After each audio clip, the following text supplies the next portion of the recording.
the two-time World Series winner Miami Marlins. Powered by Anajar and Levine Accident Attorneys. Call 1-800-747-FREE. That's 1-800-747-3733. In Miami at a Domino's game, you'll always find your abuelito. And whenever you want a low price, you save with your Pricito. Save now with your Pricito at Doral Kia. The Panthers defeated the Cardinals 33-30 last night. Former Canes QB Carson Beck started for the Arizona Cardinals and went 15 for 19, 188 yards, and a touchdown. The Marlins are back to 500, 58-58, following being swept by the Braves. They lost last night 11-3. They look to get a win tonight 7-10 against the Angels. And in a recent coaches poll, Dolphins quarterback Malik Willis was named the 29th best QB in the NFL. There are 32 teams in the league.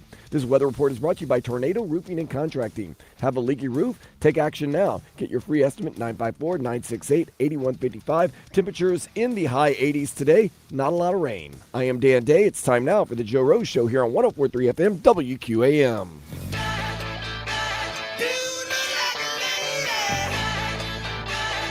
And we say good morning to everybody out there, man. And, man, great to have you with us early this morning. We are on location at the Baptist Health Training Complex for the Miami Dolphins.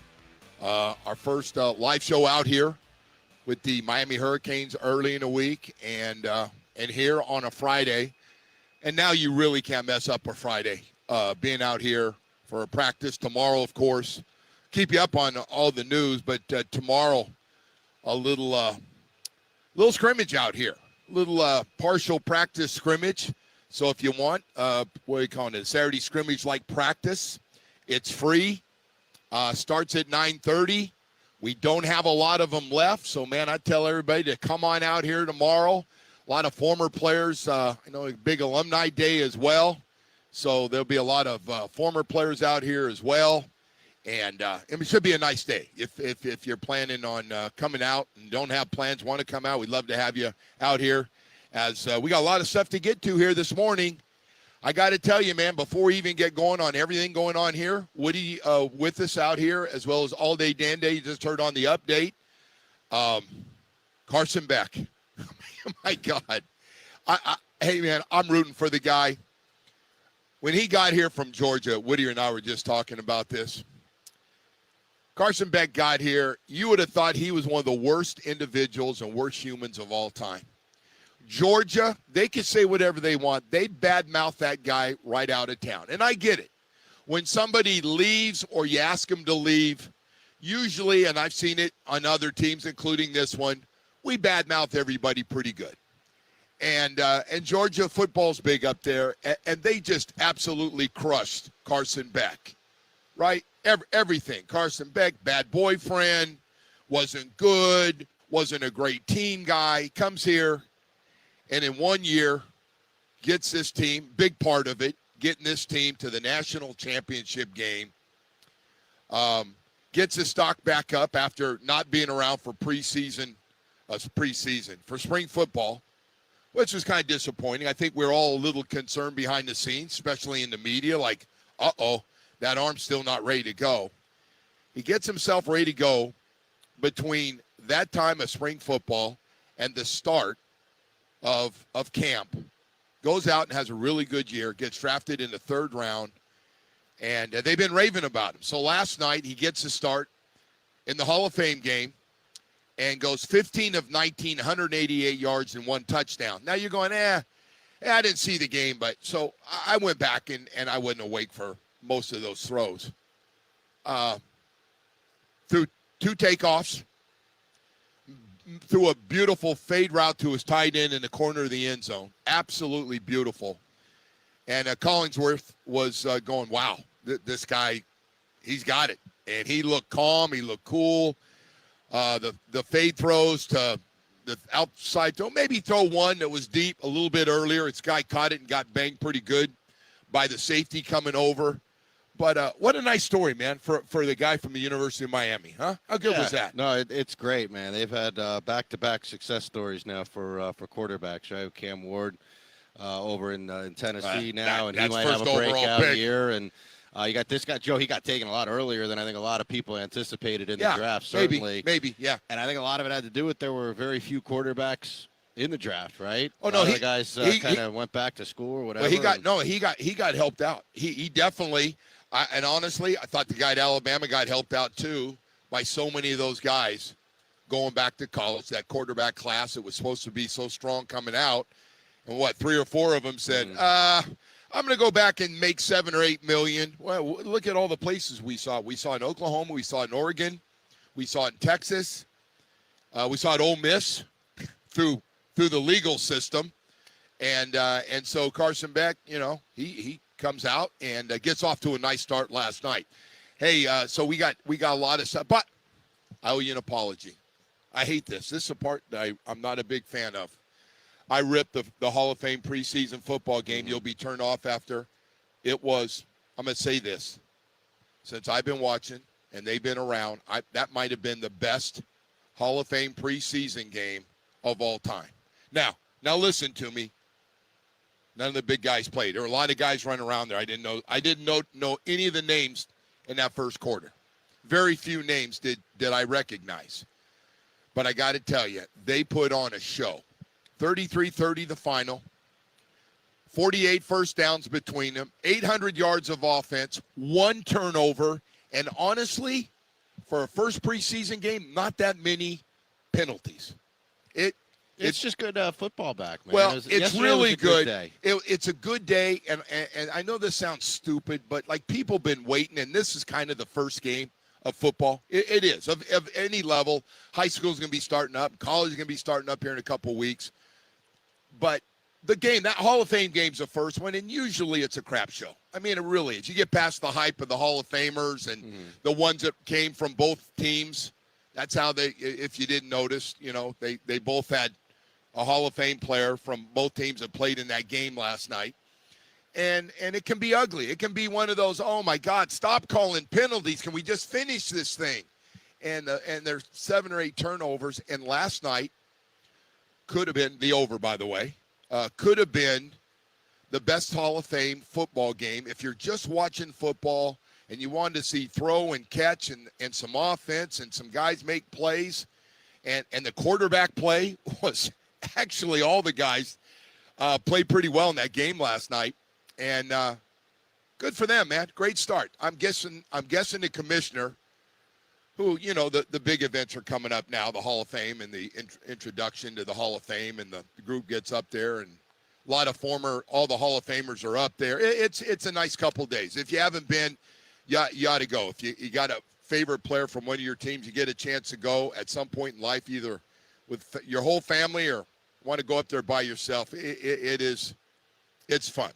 I went up for Zach's recently, and I had a blast and emceed the party and got emceed myself while I was drinking up there. No, it was fun. It was a great time, and a lot of people around up there, and Jimmy Johnson was up there, and Danny. It was great. It was just a lot of fun. But last night, man, I got to give them credit. I don't want to get carried away, but that's the way you kick off football. And the football season is going to be anything like those guys played, those 2s and 3s played last night. I'm guessing Carson Beck's not going to start the season. But what a nice story, man. That could have been ugly.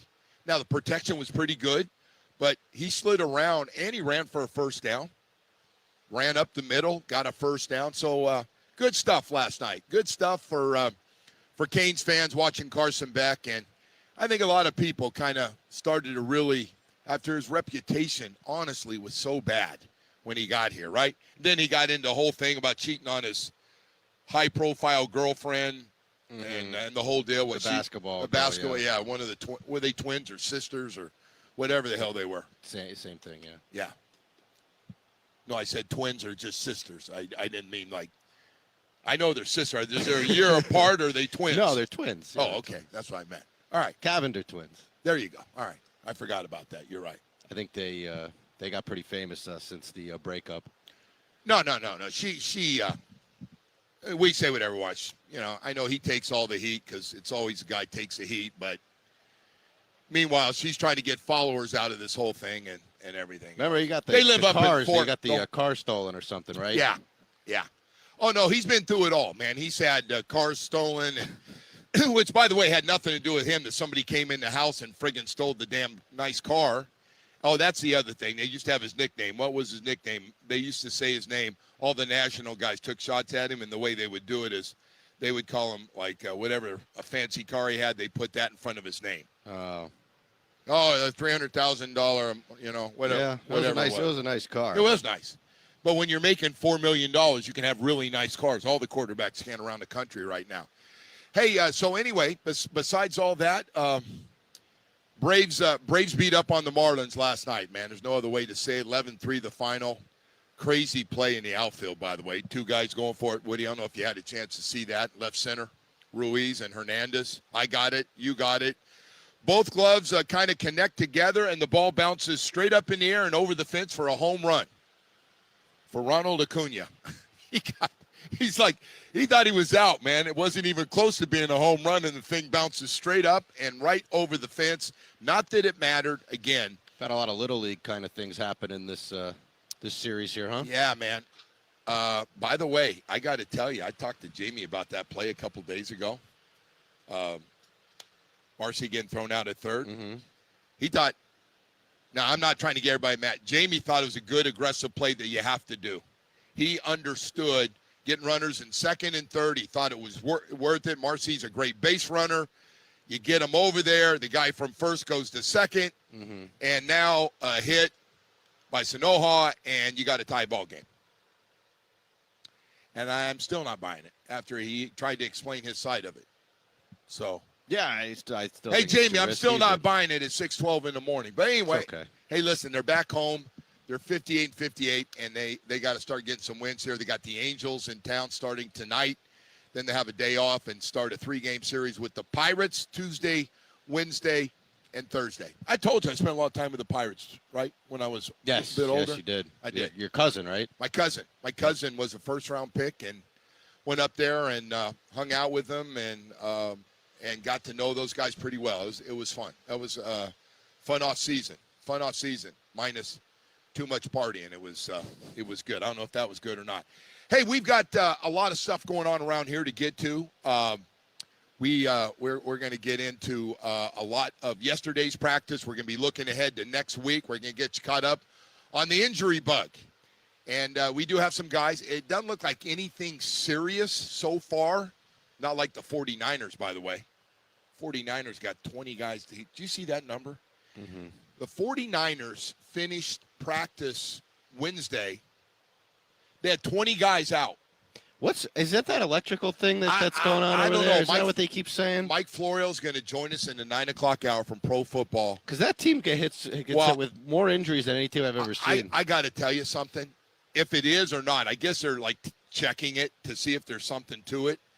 But I'll guarantee you they're moving. Man. I'll guaranteeing you that owner and the amount of money from injured players will be worth it. I looked at the list of guys. Bizarre. That's the craziest thing. I mean, how badly they got hit last year? IR, PUPs, and then I mean they got a lot of guys that can play a lot. Hell, they're going to be shorthanded for preseason games just to get through it. So pretty crazy stuff going on there. Hey, so Kyle Crabbs, Locked On Dolphins, going to join us a little bit later on the show. He's going to come down here and get there. Was it hard to get in today? Gate 11, come through. You were good? Very nice. Nice.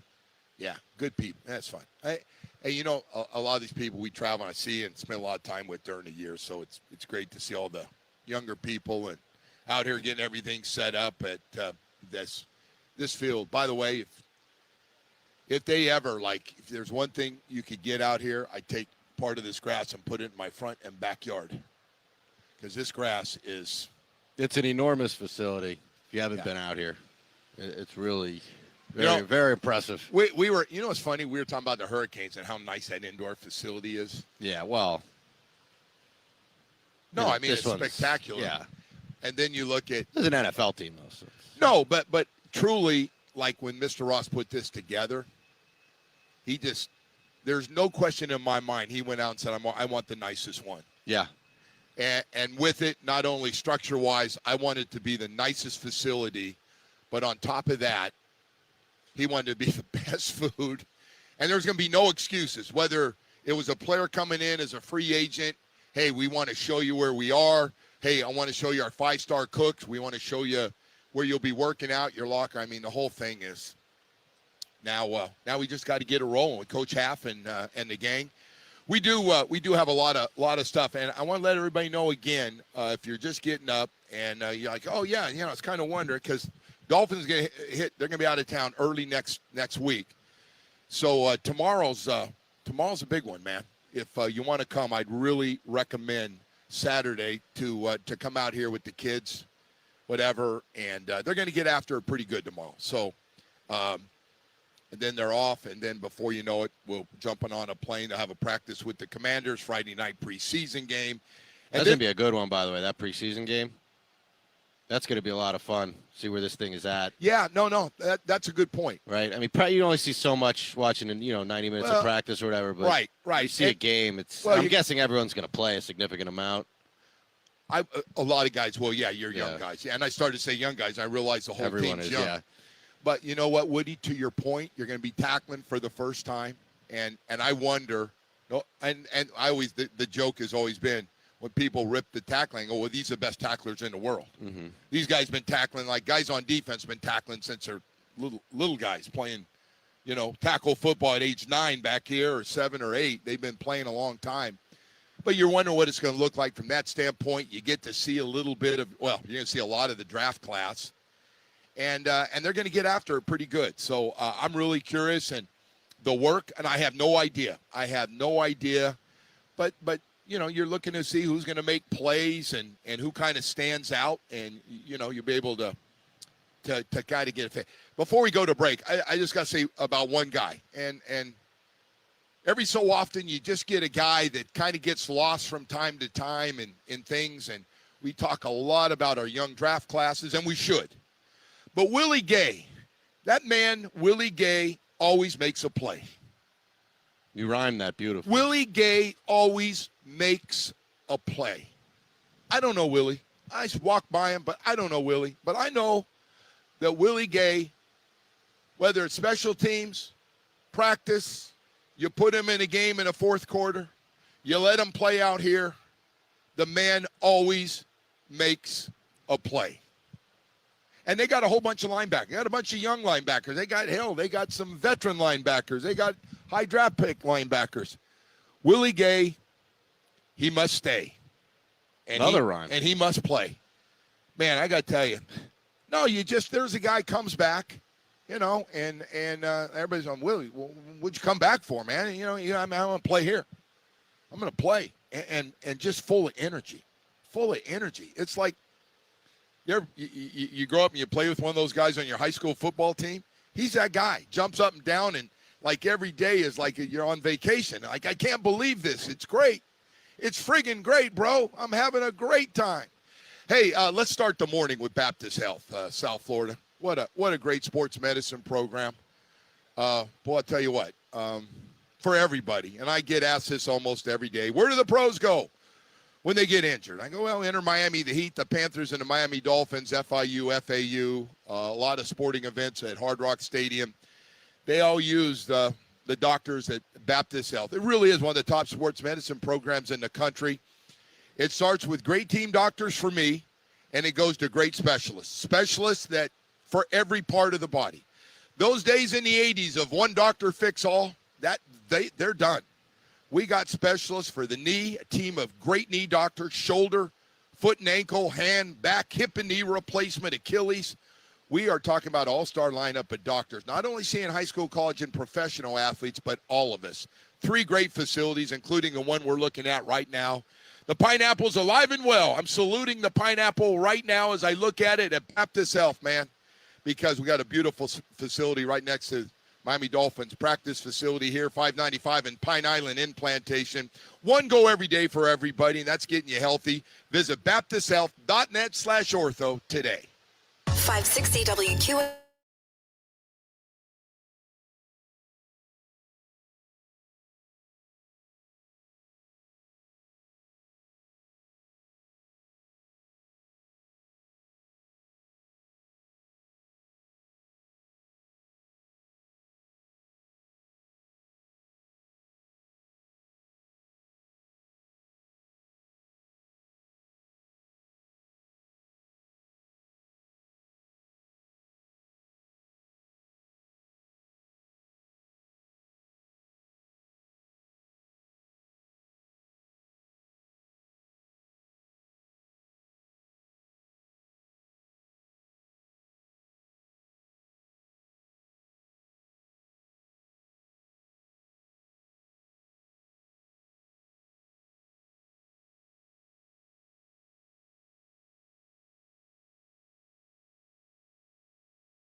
heading northbound as you approach Pembroke Road, affecting 2 of those left lanes. Heavy delays in the area. Emergency crews are at the scene. Also dealing with construction. This is out of Miami-Dade, slowing you down a bit on US 441 northbound as you approach that ramp to the turnpike.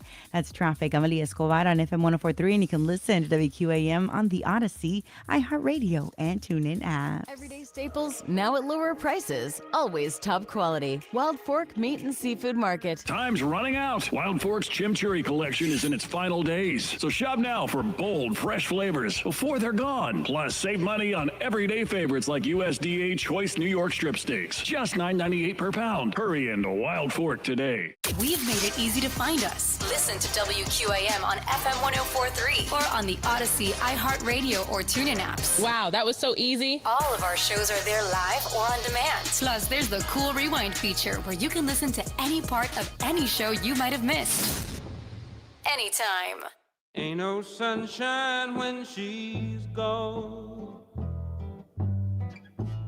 It's not warm when she's away. Ain't no sunshine when she's gone, and she's always gone too long. Anytime. All right, welcome back here to the Baptist Health Training Complex. We are broadcasting live from Miami Dolphins Training Camp. Joe getting the details on for tomorrow. Yeah, so the Hard Rock Stadium tomorrow, 10 to 12. Honestly, I thought it was here. That's my fault. But it's even better. Now I just told you, I go, oh, good, man. That's great.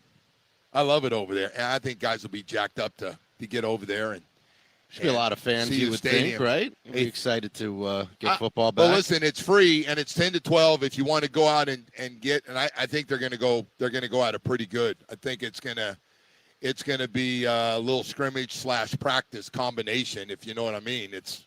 They're not going to be hitting like they're hitting in a couple of days, but they're going to be getting after it pretty good. But you know what? In fairness, they've been getting after it pretty good since first day, as far as. Coach Hafley wanted to get this message across, and hey, man, I don't know. We had lunch with some guys yesterday and some former players yesterday afternoon, and look, I don't know, but I know they play hard, and I know they play the right way. I got to find out how many frontline guys we have, how many of these young guys are going to be frontline, how many of them are going to be stars. And I don't mean Hall of Fame star. How many of them are going to be really good friggin' players? How many of them are you going to be going, damn, that guy is really good? And that, we got to find that out. And how quickly will it happen? And especially, I call them the 21, man. To me, the 21 are tied together. And the 21 were the draft class 2 years ago with 8, and this year's class with 13. And I know they're not responsible for Chris Greer's last draft, but it's a big one. And we need a lot of those guys. They all played a lot. The good news for that class 2 years ago, the 25 class, Woody, they played a ton, or 24 class. They played a ton of football. Hell, Quinn Hewer started the last 3 games. And I don't remember a draft class from the start of the class, as in first pick, to your 7th round picks, playing as much football. Biggers, Hewers, your last picks. And now look at Hewers good chance he's going to play some football this year as a backup. And Biggers is going to play. Like, everybody is talking about Biggers. And by the way, at 315 pounds and long and quick, he's probably going to play outside a little bit, which really says a lot about him, besides, being kind of a defensive tackle, getting a chance to play some defensive end as well. So we just got, everybody asked me, and I'd love to tell you, but it's like you come out one practice, and our guys do a great job, the media guys, and talking about, hey, this guy had a really good practice, had 3 catches, and today he was kind of quiet, or they're giving you an idea. But now it's kind of like we've gotten through all the homework and the quizzes, and now we're going to test, right? The next level where you start getting grades that count. And with the coaching staff, how smart are you? Can you remember what we told you? Do you remember your assignments?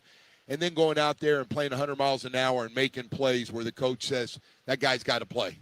Get him in there.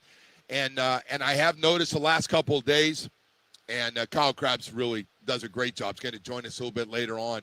He's going to be in here. And Travis and the rest of them, all the different packages, and a lot of guys are playing in different packages. Because they're starting to put in down and distance and third and long defensive packages, and they're rotating a lot of receivers. So like Kyle Lewis and Trey Moore playing, and Jacob Rodriguez in the middle. Those are all draft picks, man. So.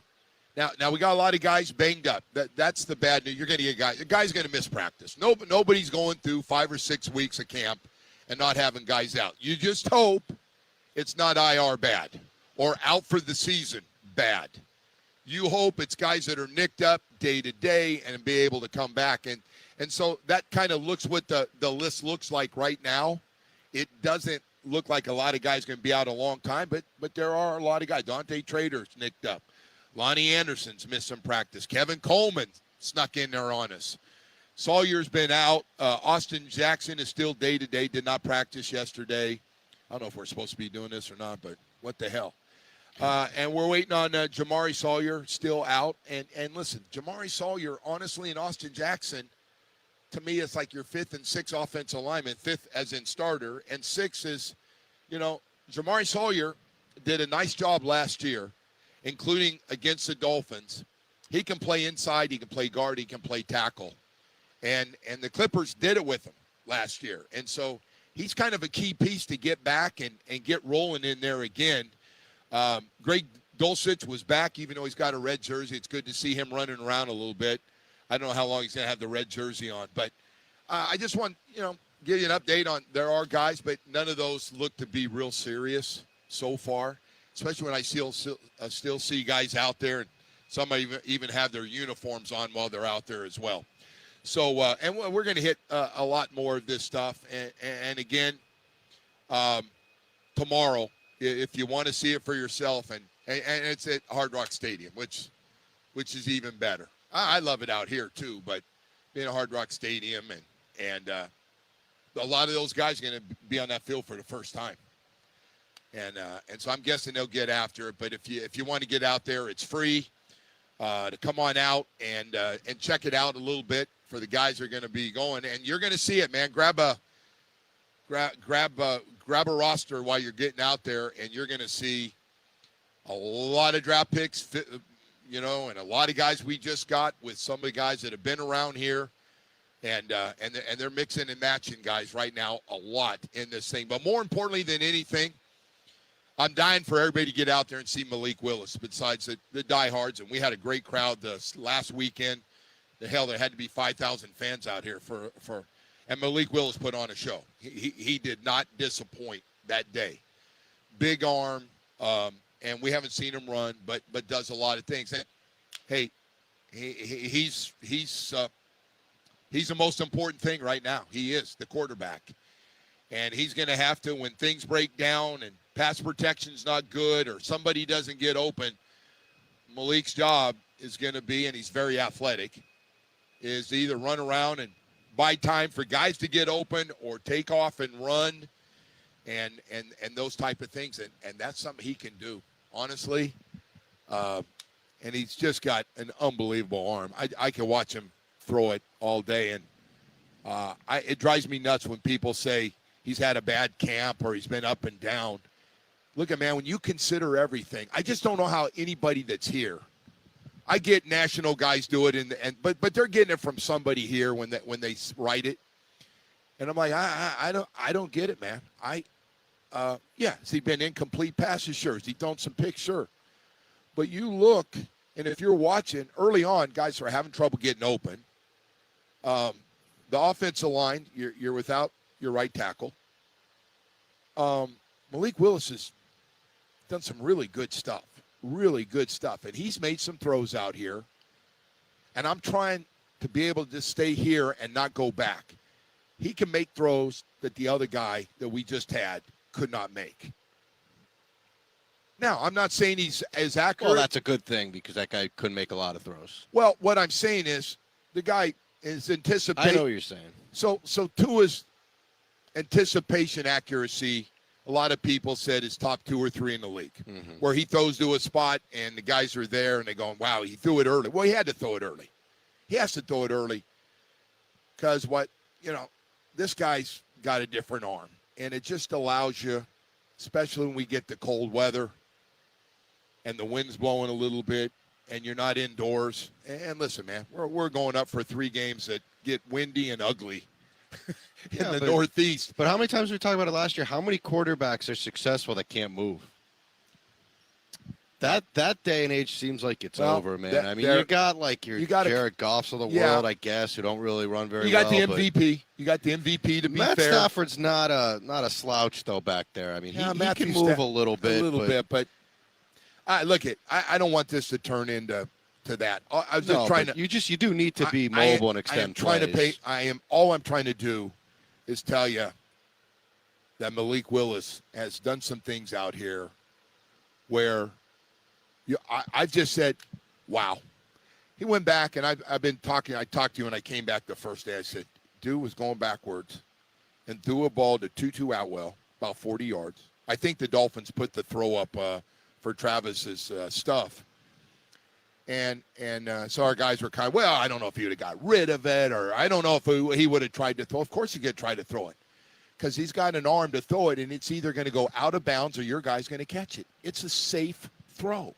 Instead of throwing it away, he's got the ability, like all the guys with big arms, where you throw it, you trust the throw that he can make going backwards. It's an arm throw. And I was like, damn. So either Tutu catches that ball, or if Tutu can't hold on to it, it's an incomplete pass. It's not all bad. Incomplete passes aren't going to kill you, man. All right, hey, we got to go to break here. We got a lot more stuff to get to here this morning. Live at Baptist Health Training Facility with the Miami Dolphins. Practice starts today at 9:30, but tomorrow 10 to 12 at Hard Rock Stadium, and everything is free. So if there's a day and you got some time, or you're going, oh crap, I was going to do something else with the family, I guess they're going to be going out, and you want to go out and see Quinn Ewers and Malik and the talk of the receivers and the running backs and everything else, and get a feel for Half's defense, and he and what his defensive coordinator, some of the things they're doing. I mean, they're putting a lot of stuff out there, man. So love to see you out there. A lot of alumni will be there. Like I said, Alumni Day tomorrow out there as well. Always interesting to see which guys. A lot of guys. One day, man, we were here a couple years ago. It was amazing. Larry Little, Larry Zonka sitting here. I mean, it starts with those two. Mm-hmm. Love to have Grease around. We haven't seen Grease, and I hope he's doing well up in Jupiter. Bob Greasy. Man, but those guys being here, and then you throw in all the other guys from different years, and 70s and 80s and 90s, and it's just cool to the guys that, guys in their 30s, a little bit of everything. So anyway, hopefully a lot of those guys want to come out and check out their old team tomorrow as well. We got a lot more stuff to get to here this morning. We're just getting started, man. We are just getting started. I could be out here every day. Can you tell? Well, you like to walk. You got a lot of space out here to walk. I got almost 2 miles in this morning. Did you already? Went around. Went around. Nobody was out here, so there's no problems. Just walked around. Had my phone. I didn't see your call. I apologize. Somehow I missed it. Hey, let's get to something very important. It's hurricane season. It is hurricane season. And have you protected your home? So far, so good. I know we forget it. We forget. And we just see these thunderstorms and going, hey, this hasn't been a bad hurricane season. Hang in there, Charlie Brown. We got some time left, and hopefully we get lucky again this year. But I do want to let you know, if you are thinking about doing something, protecting your home, think about Loctite Impact Windows, Doors, and Roofing. Chev over there says only one thing you can do, and he's right. You can't control the storms. You can't control hurricanes. Category 1 to 5, you can't control them, but you can protect your home. The most important thing you have is your home, and Loctite would love to be there for you. Man, I want to let you know, their window, hurricane category 5 rated. Loctite Impact provides 100% financing with 0 down, no interest, no payments for 1 year. You got no leaky roof, replace your old roof now, you can pay later. Plus, if you need repairs and you're not going to get that new roof, they can do that for you. Hey, the best part, windows as low as $6 per month per window installed. Don't wait for the next storm, man. Get the deal of a lifetime today. Keep your home protected with the best products. Whether you're in Dade, Broward, or Palm Beach, it doesn't matter.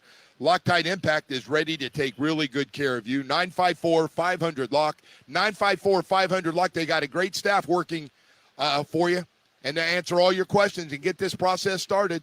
Go to LoctiteImpact.com today and check them out. Odyssey Stars and Strings is back. Enjoying a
That's the key. I'm trying, man. I know.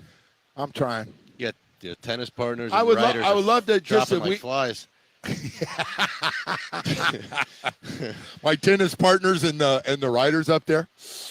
Oh man. Oh well. Hey, listen. Kyle still likes you, right? After Kyle lunch Kraft. the other day? No. Kyle's my guy Okay. now. See, it'd be good to see him today. No.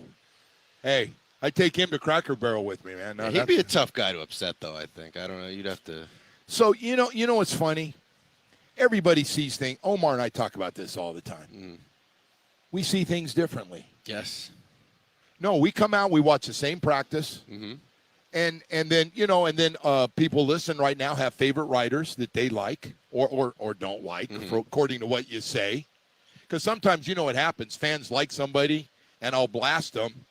Like we got people like Tua, and I don't, and so they'll get on me. And I go, I get it. It's fine. That's part of Tua's a great example of how everyone sees things differently. Yes. There are still people that think he can play, and that it was there are stuff around him. And that bad coaching and all that nonsense. Yeah, there's a lot of people that are still in that camp. Yes, they're still saying a lot, but there are people. If you got more around him, he's quality, and and I go, okay. So that's just a good example, yes. Yeah. Hey, welcome to everybody out there with us, and we always appreciate everybody being out here and staying with us as we're at Baptist Health Training Facility here, where the Miami Dolphins getting set for a 9:30 practice, and of course, tomorrow, Hard Rock Stadium, they're going to have a practice that's going to have a little scrimmage feel to it as well. So should be fun. 10 to 12, and it's free at Hard Rock Stadium if you want to come out there and haven't been to the stadium and want to watch the guys throw it around a little bit and grab your roster and get to know some of the numbers on the back of the jerseys as well. So that's tomorrow, 10 o'clock, Hard Rock Stadium. Hey, speaking of that and all the news, we've Braves last night sweep the Marlins 11-3 and saw a crazy play in left center field. We've been saying this kind of stuff a lot, haven't we? Yes, 2 out of the last 3 games we have, yes. So last night, Hernandez in left, who's just been on fire, hitting home runs, really, since coming back up. You got him. Ruiz is in center, playing more. And I got it. They both put their gloves up and collide the gloves. The ball bounces straight up in the air and over the fence. Well, I mean, you may not see that again this year, anything like that. Anyway, it didn't matter. Like I said, they lose 11-3.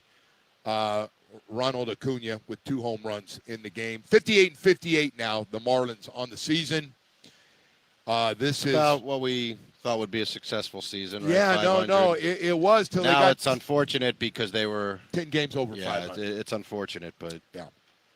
So the first of 6 home games tonight against the Angels for Friday, Saturday, Sunday series, and then the Pirates Tuesday, Wednesday, and Thursday. If they're going to do something, we're down to the fourth quarter of the season for the Marlins, and they just maybe they'll get hot again.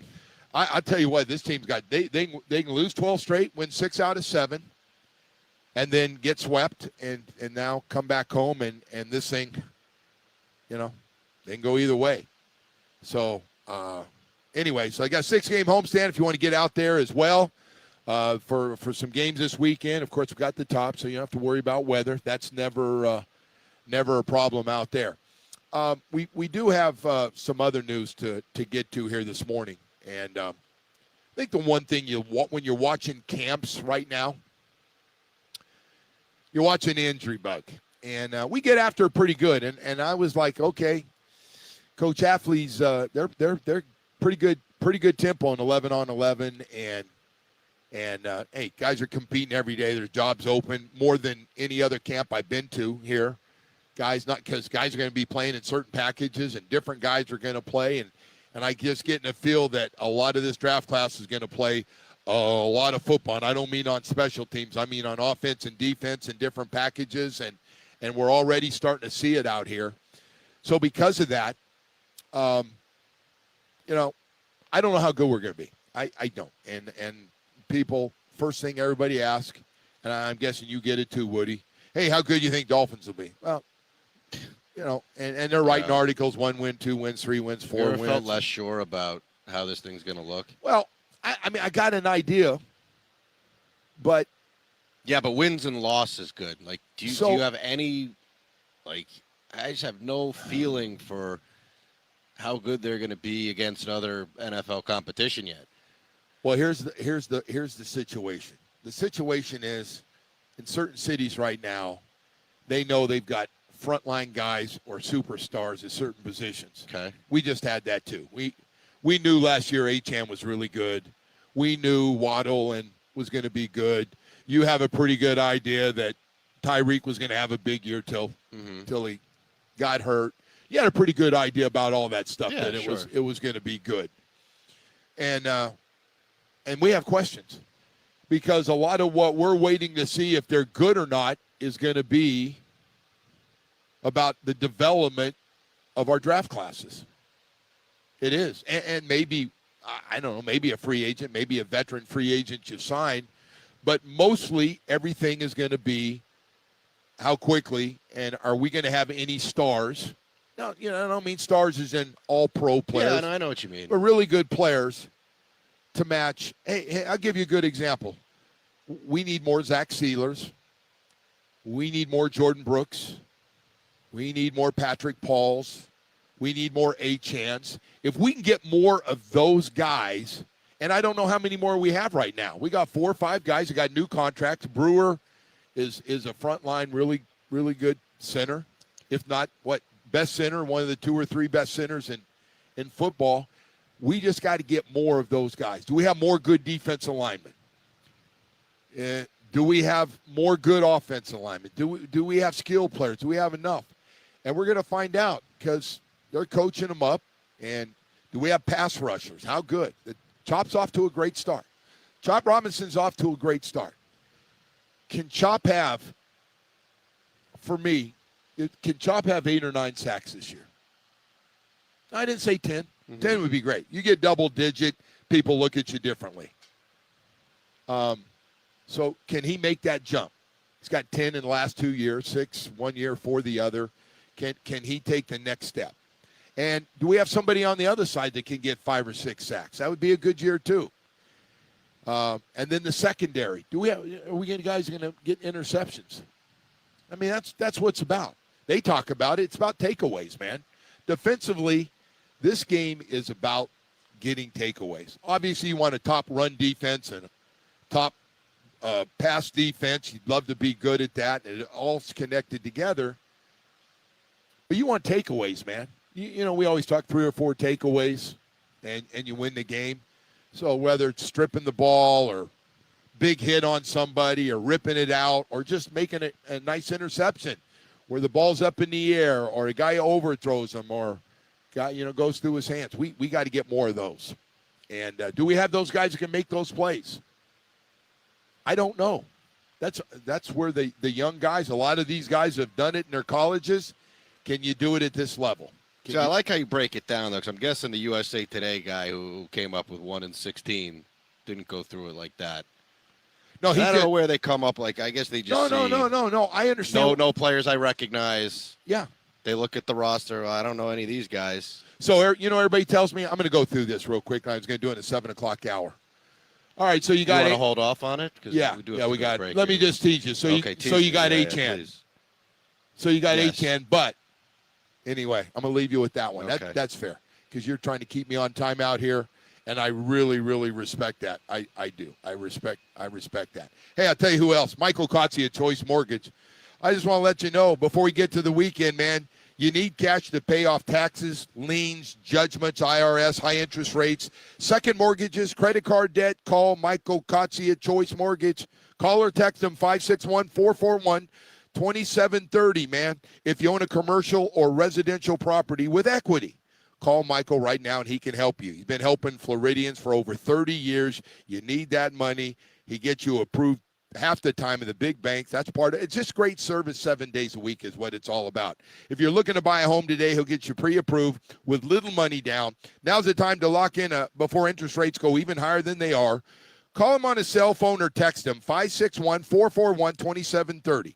This man works 24/7, even on the weekends. Nobody does it better. than Michael. MLS 166254. Rates and terms subject to change daily without notice. He's an equal housing lender.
Abuelito. And whenever you want a low price, you save with your Pricito. Save now with your Pricito at Doral Kia. The Panthers defeated the Cardinals 33-30 last night. Former Canes QB Carson Beck started for Arizona and went 15 for 19 with 188 yards and a touchdown. The Marlins are back to 500, 58-58, following being swept by the Braves, losing last night 11-3. They look to get a win tonight, 7-10, against the lowly Angels. The Dolphins did have interest, apparently, in Stephon Diggs before he signed with the Commanders. The team is now said to be open to taking in 49ers receiver Brandon Ayuk. Practice, of course, continues today. This weather report brought to you by Tornado Roofing and Contracting. Have a leaky roof? Take action now. Get a free estimate 954-968-8155. Going to be no rain today, but temperatures in the high 80s. I am Dan Day. Now back to the Joe Rose Show on 104.3 FM WQAM.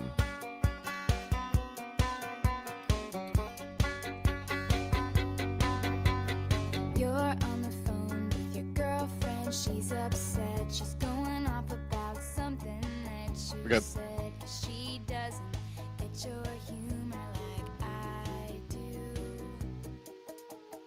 I'm in the room, it's a typical Tuesday night. I'm listening to the kind of music she doesn't like, and she'll never. And with that, man, it's Friday. We're out here for a 9:30 practice this morning, and at Baptist Health training facility right next to Hard Rock Stadium by Baptist Health facility where you can actually show up. You know what's amazing? You can go up there and talk to the doctors. You're sitting out and they're practicing. See those windows right there? Yeah. Those doctors right there, and you look out. And it's a nice facility. Really splits the uprights nicely for people. Dayton Broward to stop by here and see the doctors. And by the way, having this thing for injuries at the stadium, being able to come over here with everything makes it really, really nice for a very physical game. Hey, so we were talking before. I say good morning to everybody as we jump into the 7 o'clock hour. Again, everybody knows where this team is right now and who are they and what do they look like, and a lot of young guys and trying to figure out what you have and what you don't have. And hell, I can't even tell you, before we get to the thing we were talking about before, Devon Achane. I watched all those guys, all 8 guys play a lot of football last year, the draft class. I can't tell you how good any one of them are going to be.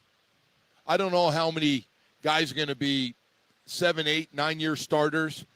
I can't tell you if any of them are going to be Pro Bowlers, and I can't tell you if any of them aren't going to work out because they all played a lot of football last year, all of them, including the 2 7th-round picks, which I don't think you see that a lot. Quinn Hewer starts 3 games at quarterback, and Biggers ends up playing in the second half. He played a lot of football, which, by the way, I think's really helped him because he's really had a nice camp, and everybody's really saying a lot of nice things about how he's played, even moving him outside. I think he's 313 or 315 pounds and big, long guy. And they've moved him outside some too. So, flexibility and being able to help stop the run on the outside on early down. So he adds a lot. But I can't tell you right now, going through the whole group, and I don't know if people can, but I watched, and I remember after the year going, okay, the good news is a lot of those guys got a lot of snaps. It's a rookie year. They made all their mistakes, but they got to play, and some of them had some success. There was some success in there. But I don't know how good they're going to be. And that's why year 2, with all those snaps for those guys and these guys playing for the first time, what do we have in the 21 draft picks? What do we have from the 8 2 years ago and the 13 that we just drafted? What do we have? It can't be a whiff. And we can't just say, well, we had 4 or 5 good players. That's not going to. We need Chris Kerr's last year's GM, and John Eric Sullivan's 13. We need to develop and find out we've got some really good football players. That we just can't do it through free agency. So I like what we're doing. I've seen this before. I like it, but you got to hit on it. This can't be, because I know what we do. We go, all right, well, we missed on this guy. We missed on that guy. We missed on that guy. Hit the free agency. And I give you an example of that and why it's important. This is not a history lesson, and I'm moving on. But Igbenogany doesn't work out as a late first-round pick. Cam Smith doesn't work out as your first pick in the second round. We didn't have a first-round pick. If those guys work out and they're good players, you don't have to hit free agency and pay all that money and get guys like Jalen Ramsey, who is a good player. He was a really good player the first year. Remember, he came back and he made one of the greatest plays I've ever seen in the end zone at the end of the game. Remember that? Jumped up one-handed and came down, ends the game. But he also, for every good thing he did, the stuff he does behind the scenes kills you. I mean, you want guys to buy in on the whole team thing? I don't think he buys in. Now, he yelled a little bit and got after guys. But that's not leadership, what he was doing. And I'm not getting into the whole thing. But that's why the draft's important to hit on guys, you know. And you miss on some guys. And we missed on some pass rushers. And now you got to go buy them. And then you got to buy the right guy. And then you trade for guys. And that didn't necessarily go well. So it's got to start with those 21 guys. I don't care. And it starts with the 21. All of them young guys, you know, still learning. Even the guys from 2 years ago now got to learn a new system with everything. So we're going to find out, man. This week it kind of starts for them. This has been, as I always say, this has been a lot of homework the first week and a half, 2 weeks at the end of this week. And then it's going to be time to start getting into some quiz and test. And, all right, so you've been doing all your homework. All right, you're getting better at it. All right, it's on time. You're turning in on time. Quiz has been pretty good for the most part.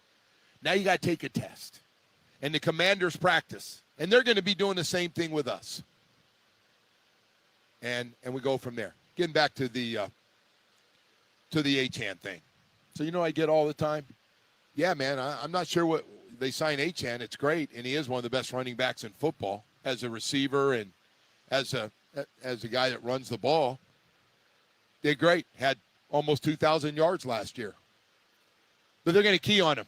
They're going to stop the running game and force you guys to throw because you don't have anything. And we don't know about Malik. Well, I do agree. Those receivers got to continue to get better to help them. They're going to have to. They got to get better, and they have. To me, that group's gotten better. Do we need them to be a little more consistent than out here? Yeah. We got a little spoiled. We had two guys that seemed over the last 3 or 4 years in camp, always open, Waddle and Tyreek. By the way, Tyreek, when he got here, it was the greatest, most dominant camp I've ever seen.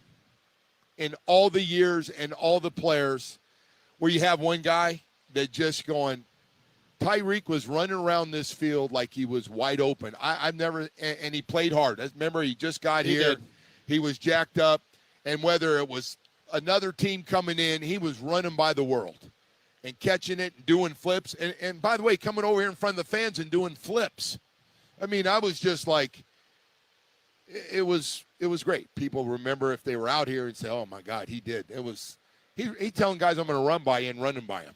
I mean, that's when you know. And we need to get more consistent guys and get some guys that when they're out here every day. I'll tell you a guy that's here every day that dominates that we don't talk enough about, Zach Sealer. You ever notice everybody just goes, yeah, Zach Sealer. Kind of expected from him, though, right? Yes. One of your highest paid guys, really good. I saw the coaches going, yeah, Zach Sealer, friggin' really good. Yeah, no.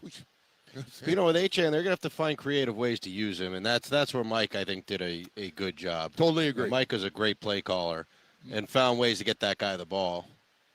Right, and that you can't just run him up the middle. I mean, you got to find creative ways to get this guy the ball. I thought Mike did stuff in the red zone, some of the best stuff I've ever seen. I always say that. Mike got some guys, and I was just thinking in some games where, you know, it's hard to score in the red zone. All of a sudden, those 11 defensive guys, you know, they don't have to worry about as much space, even though you're closer to scoring. But it's hard to get in there. The red zone is a field goal kicking machine for a reason, man, because people, you march down the field and you're going, we got to get 7, and you get stopped again. You go, oh, crap. We just marched 70 yards. We don't have anything to show for it. But, man, he did call some plays, man. He dialed up some stuff and saw some stuff that I give him credit. Bo's complaint about Mike delay of games, he thought was more about Mike and the plays and getting them in too late, and they were too long. They were too sophisticated for your guys to comprehend. That makes sense? I guess. With names and colors and like, hey, can you shorten this a little bit? And again, I called our offense dummy proof. It was like 3 or 4 words said, like everything. All you need to know, like 90 go. If I said 90 go, you got 4 dudes, 2 guys on the outside going, and 2 guys staying wide on the inside.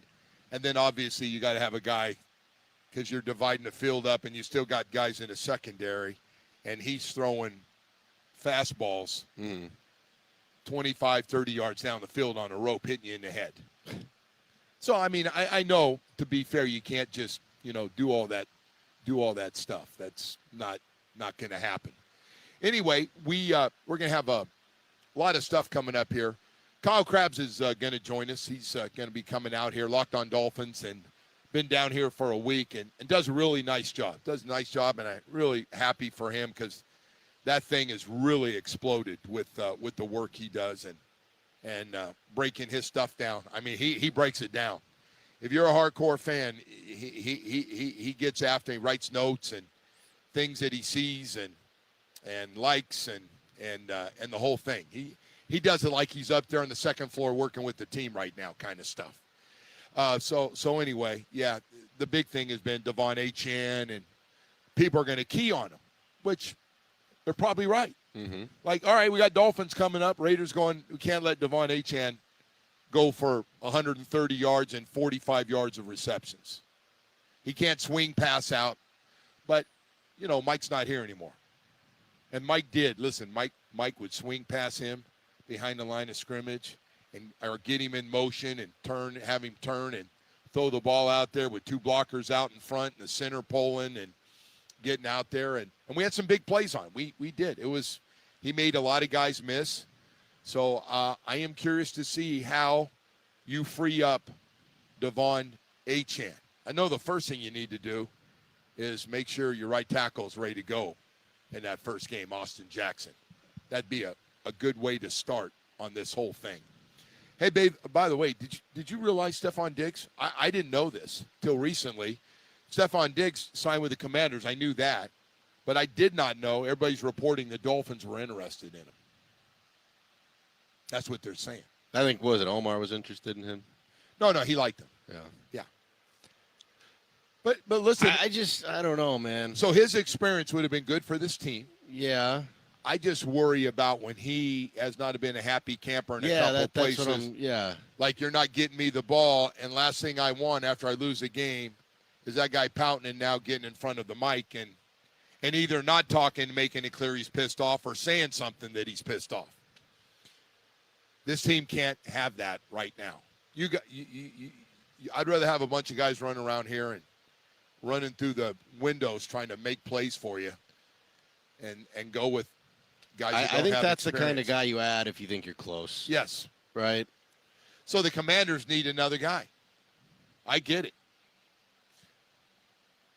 That's a weird deal, by the way, with the 49er wide receiver that's gone AWOL. This is one of the – we've had some weird stories, man. I'm just stepping back. This offseason – a lot of them involve wide receivers, too. You notice that? Yeah, they are. Well, of course. They're a different group. You know what's funny? The guys we've drafted – we have had some drama receivers here. Mm-hmm. But the guys we've drafted – have been pretty good guys. Chris Chambers, not bad. O.J. McDuffie just he could have played in any time. Today, he was a first-round pick. That's what first-round picks look like. We did. And Duper and Clayton. Your guys? Duber and Clayton were Nat, drafted here. Paul Warfield. Hey, you want to talk about a guy that could have complained? Paul Warfield. He used to have, 30 catches and 800 yards and go to the Pro Bowl. Everybody knew how good he was. And can you imagine what everybody used to say to Paul Warfield? Like, Paul, man, I'm catching 50 balls more than you are a year. Does it piss you off? He goes, no, we're winning Super Bowls, and we're winning, and we got a great running game. And when they need me, they just call me. That thing's amazing. Yeah. You ever seen the highlights on Paul Warfield? That guy was a route-running machine, man. God bless Paul Warfield. I hope he's doing well out on the West Coast. I really do. Hope he's all right. Hey, we got to go to break, man. We got a lot more stuff to get to here this morning as we continue on live from Dolphins practice facility out here. And, again, if you don't have plans tomorrow, 10 to 12 at Hard Rock Stadium, the Dolphins will have I guess we're calling it a practice scrimmage or scrimmage-like practice at Hard Rock Stadium. It's free if you want to go out there and take your family out there and watch for a little while. 10 to 12 o'clock, your first look for a lot of you. So if you don't have plans tomorrow, 10 to 12, I can have you out of there right after lunch. There you go. So not a bad deal. Atlantic Men's Clinic, ED and Low T.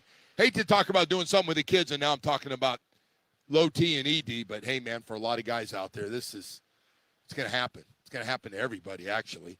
Atlantic Men's Clinic turned my life around 2 years ago, man, and it got to me mentally and everything else. I could live with being tired and gaining the weight, the 25 pounds. I got to 265. I'll never forget. 265, and the pants were no longer, my belly sticking all the time. I go, man, this is not good. It's not good. What am I doing?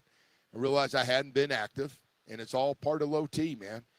And then ED kicked in, and it was hit and miss on a Friday night in the bedroom, and then my sex drive was just gone. Gone. There was nothing there. I could have slept in any bedroom in the house. I was a threat to no one, man. It was bad.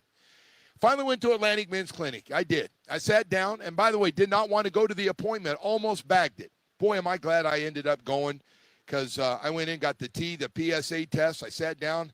You know when you're talking to people you don't know, and they're asking you personal questions, and you're asking them, and they explain to you, hey, this is going to happen to every guy, Joe. White, black, skinny, heavy. Sometimes in their late 30s, early 40s, they're dealing with this stuff. You're lucky. Half the men in their 50s are going to have it happen. I go, wow, okay, you made your point. So I got the results and the PSA test, and then waited, got it back, and they put me on the program 2 years ago. And, boy, I'll tell you what, it's been fantastic. I can't thank those guys enough. Atlantic Men's Clinic works. My energy level, my sex drive, just more energy in my late 60s to just feel like working and really involved and enjoying my weekends and vacations and hiking in the mountains with my wife. 7 locations in South Florida to serve you. I go to Plantation on my way there today. They got a brand new location in Hollywood. I just want to say this. I think they send me all kinds of stuff to talk about. Man, it just works. I've had such great results. I just tell everybody, people, hey, does it really work? And I go, yeah, I got nothing bad to say, man. I'm active again. I lost my weight. I just feel good. 877-455-7300. Set up that first appointment. AtlanticMen'sClinic.com. It works, man.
Yes, you're approved. We've got the inventory and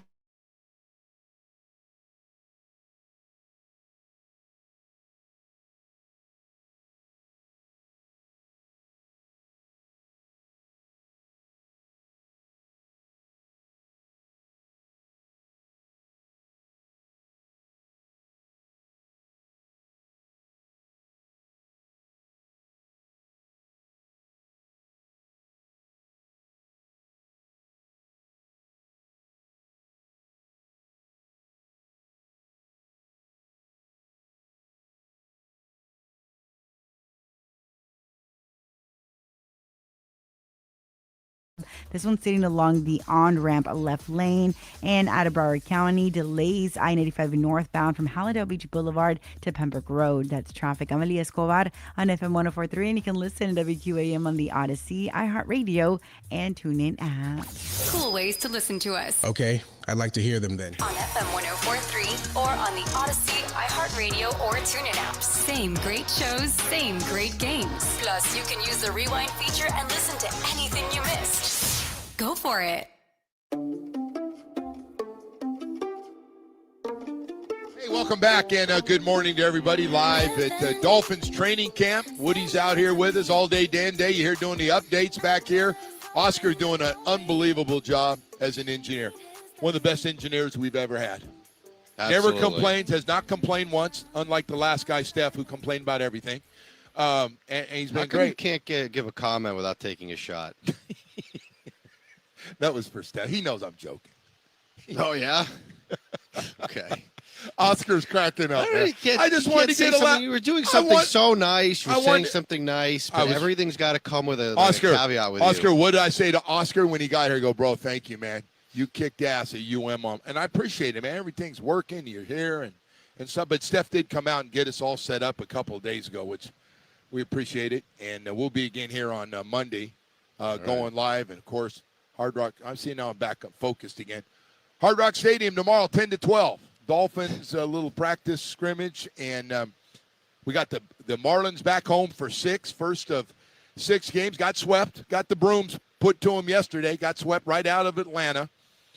But coming back home for 6 games, starting with the Angels, and then Tuesday, Wednesday, Thursday with the Pirates. Well, we got Pokemon Go night tonight, Joe. Oh, Pokemon. You're a Pokemon guy. Fireworks tonight. I'm not a Pokemon, but my 2 grandsons love Pokemon. We got the $5 Bud Happy Hour tonight, Budweiser Bar before the first pitch, $5 beers. And on Sunday, this is big. You get a kid's lunchbox for the first 5,000 kids. Oh, I'm looking at them. They're nice. That is a nice lunchbox. Why didn't you show me this till today? Got the Pringles logo on there. Oh, you're going to like that. Kids love that. Oh, the kids going to love that. What did you say, first 5,000 for that? First 5,000 kids. That's perfect because school starts on Monday.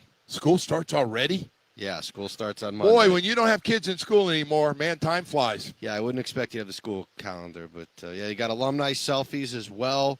And then coming up on August 21st, you got Harry Potter night, which is also very popular with the kids there, Joe. You can choose your different hat for that one.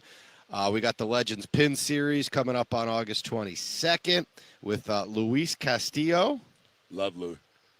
Loved him as a player. Blue Moon Live. You got the Blue Moon Brew Hall, $3 hot dogs, $7 Blue Moon drafts, and live music. Blue Moon is one of the tastiest beers. You had them? I just can't drink a lot of them. I'll drink like 3 of them, man. And they put a nice little orange in there for you. Yeah, they're good. Yeah, they're nice. That's a tasty-ass beer. And then you got Naruto Day on Sunday, August 23rd. Good stuff, man. All right. I'm not entirely sure what that is.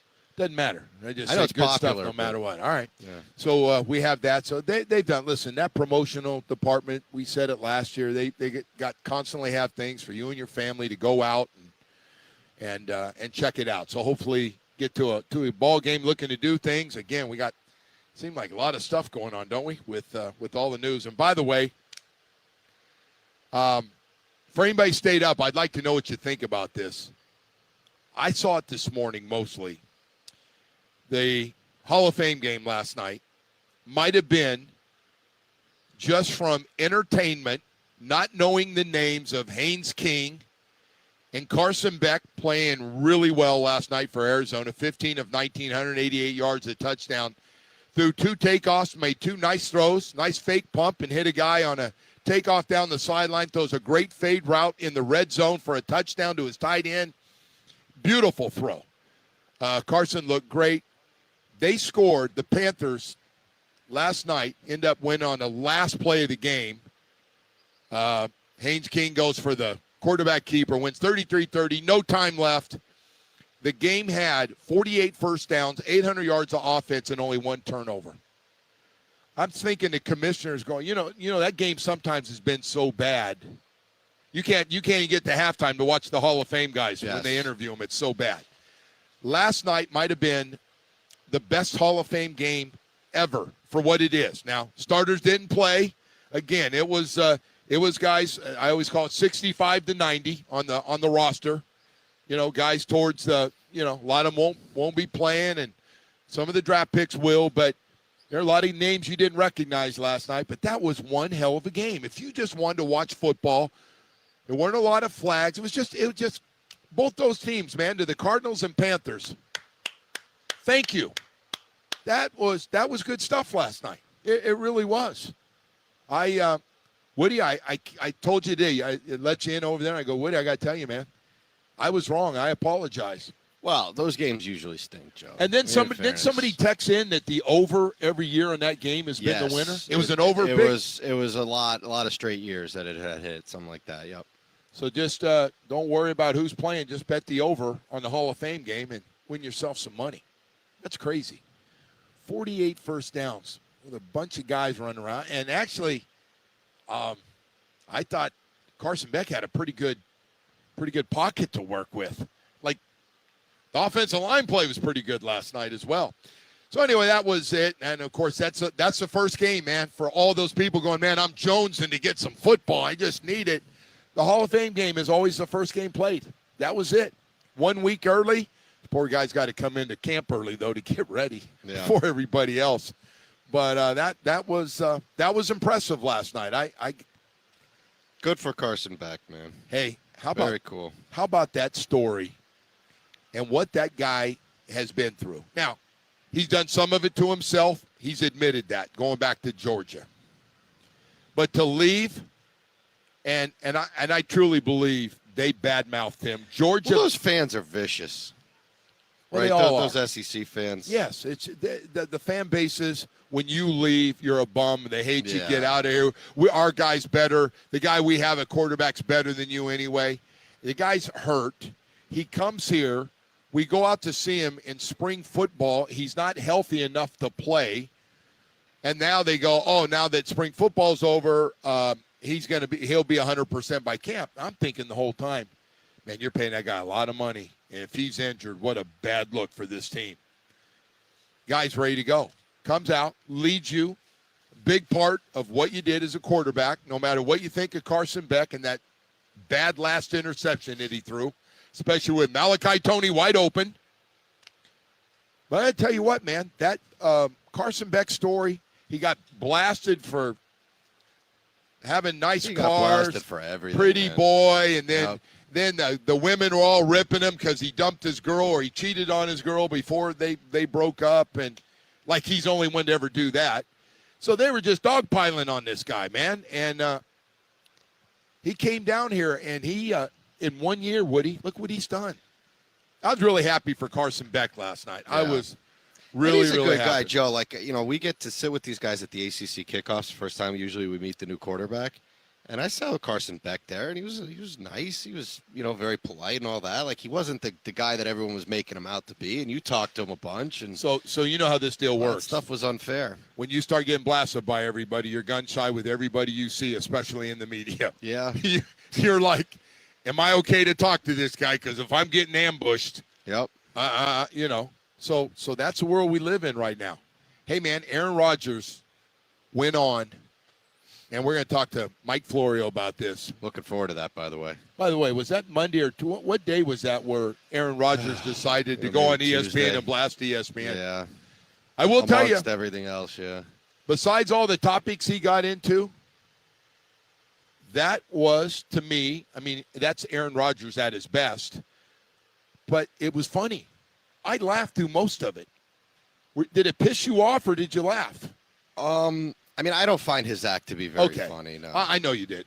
I just wanted you to say that. No. I came in. I go, Woody, I laughed my ass off. He goes, what are you laughing about? I go, dude, he's sitting there on ESPN ripping ESPN for. Yeah. He said he had 8 minutes, so let's go. Like he gave him that. I only got a little bit of time because I'm the quarterback of the Steelers. He must have stayed. He couldn't stop. I mean, I'm not the biggest ESPN fan in the world, but I don't know, man. These interviews are just they're wild, and now everyone starts to analyze them and try to break it down. And I've seen people say that he's just starving to stay relevant. But you can't he's say desperate for that. I don't know. You can't say you dislike everything about ESPN. There's some stuff I don't dislike everything about ESPN, but there are some things that I would. I got to tell you, if I had my way. And I'm not going to get into all of it because I don't want to be written up and the whole thing. That WNBA thing is just enough already. Like, you guys those women all need to look in the mirror, man. Every one of them. And that league's a train wreck. I was going to get to a story in the headlines. I had something about the WNBA. I'll leave it alone. Anyway, we're out here for football. I mean, hey, Joe, get the football, man. I do the baseball thing. Hey, Joe, no baseball, only football. I stick to the WNBA. Whew, man. You really get people riled up. Well, that's for a league that probably could be successful, and I know that they're getting really good TV ratings. They seem to just really like self-sabotage themselves. Yes. Don't they? Yes. Man. And then, it puts the announcers, a lot of them are former WNBA players now that they have on the shows on ESPN.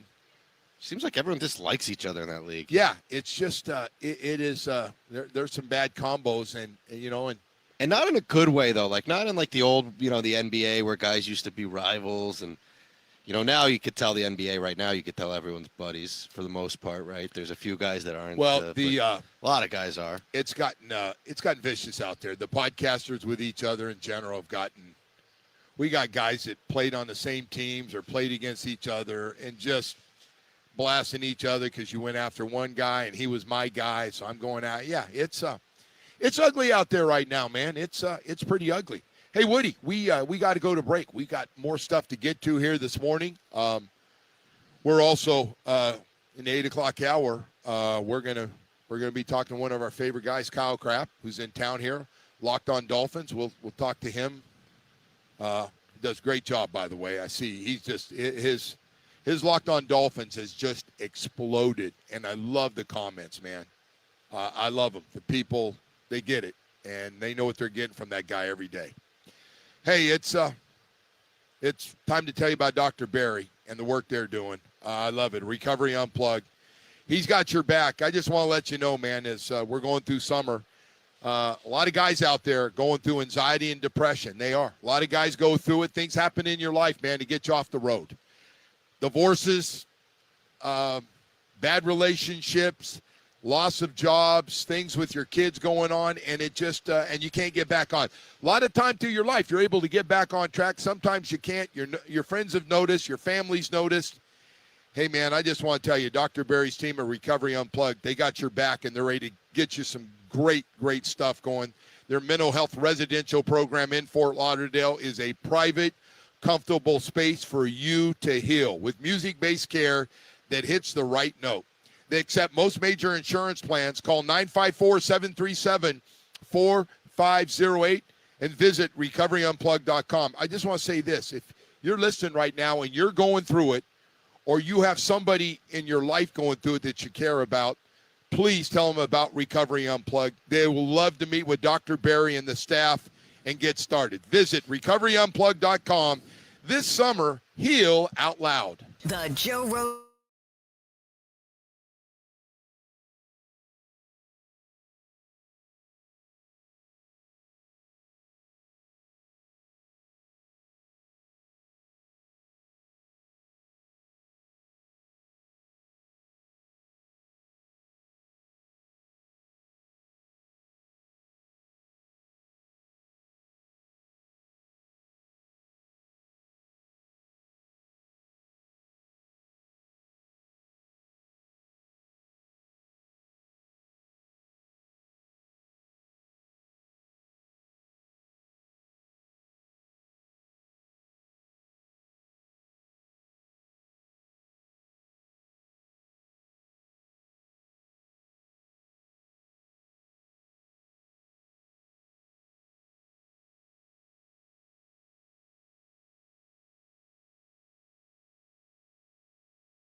It is brought to you by the Casino at Dania Beach. The Palmetto northbound beyond 74th Street still has 2 of those right lanes blocked. Also, that traffic stacking up this morning. I-95 heading southbound from Northwest 79th Street to the Dolphin Expressway. That's traffic. Amelia Escobar on FM 104.3, and you can listen to WQAM on the Odyssey, iHeartRadio, and TuneIn apps.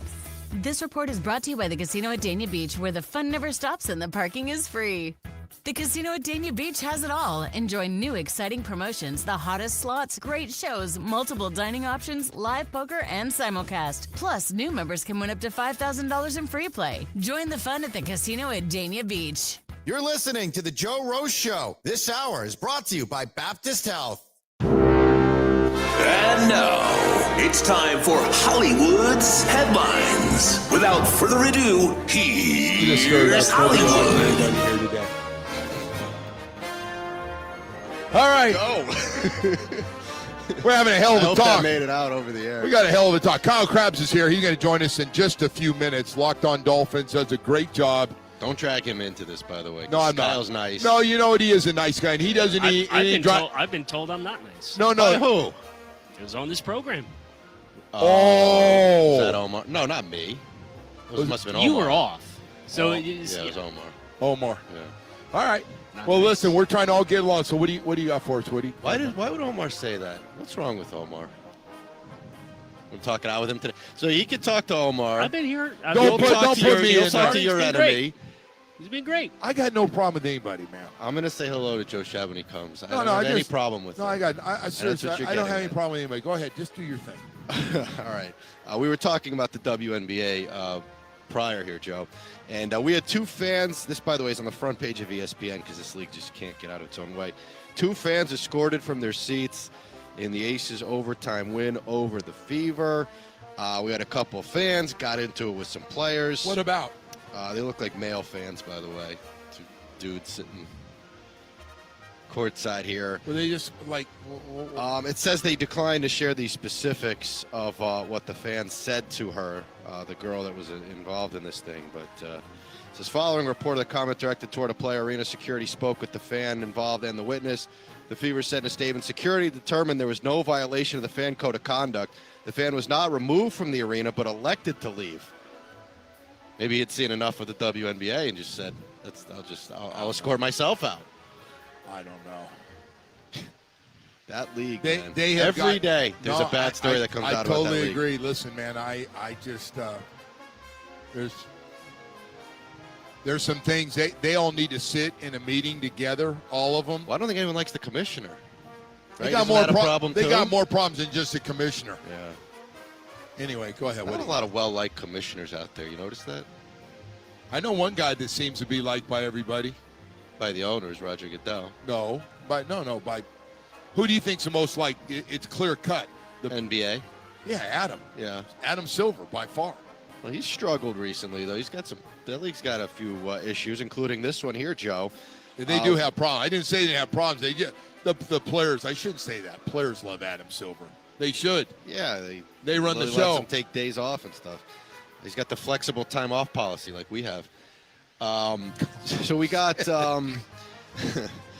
Kawhi Leonard involved in another seemingly scam here, Joe. Remember he had that sponsorship deal with the bankrupt Green Banking Company, the little sponsorship funneling deal there. Let me tell you, is the owner going to continue, the wealthiest owner in the NBA, going to continue to tell everybody that he didn't know anything about any of these things? Well, it says he also had an undisclosed sponsorship agreement allegedly worth millions of dollars with the company that designed the Clippers video board inside the Intuit Dome.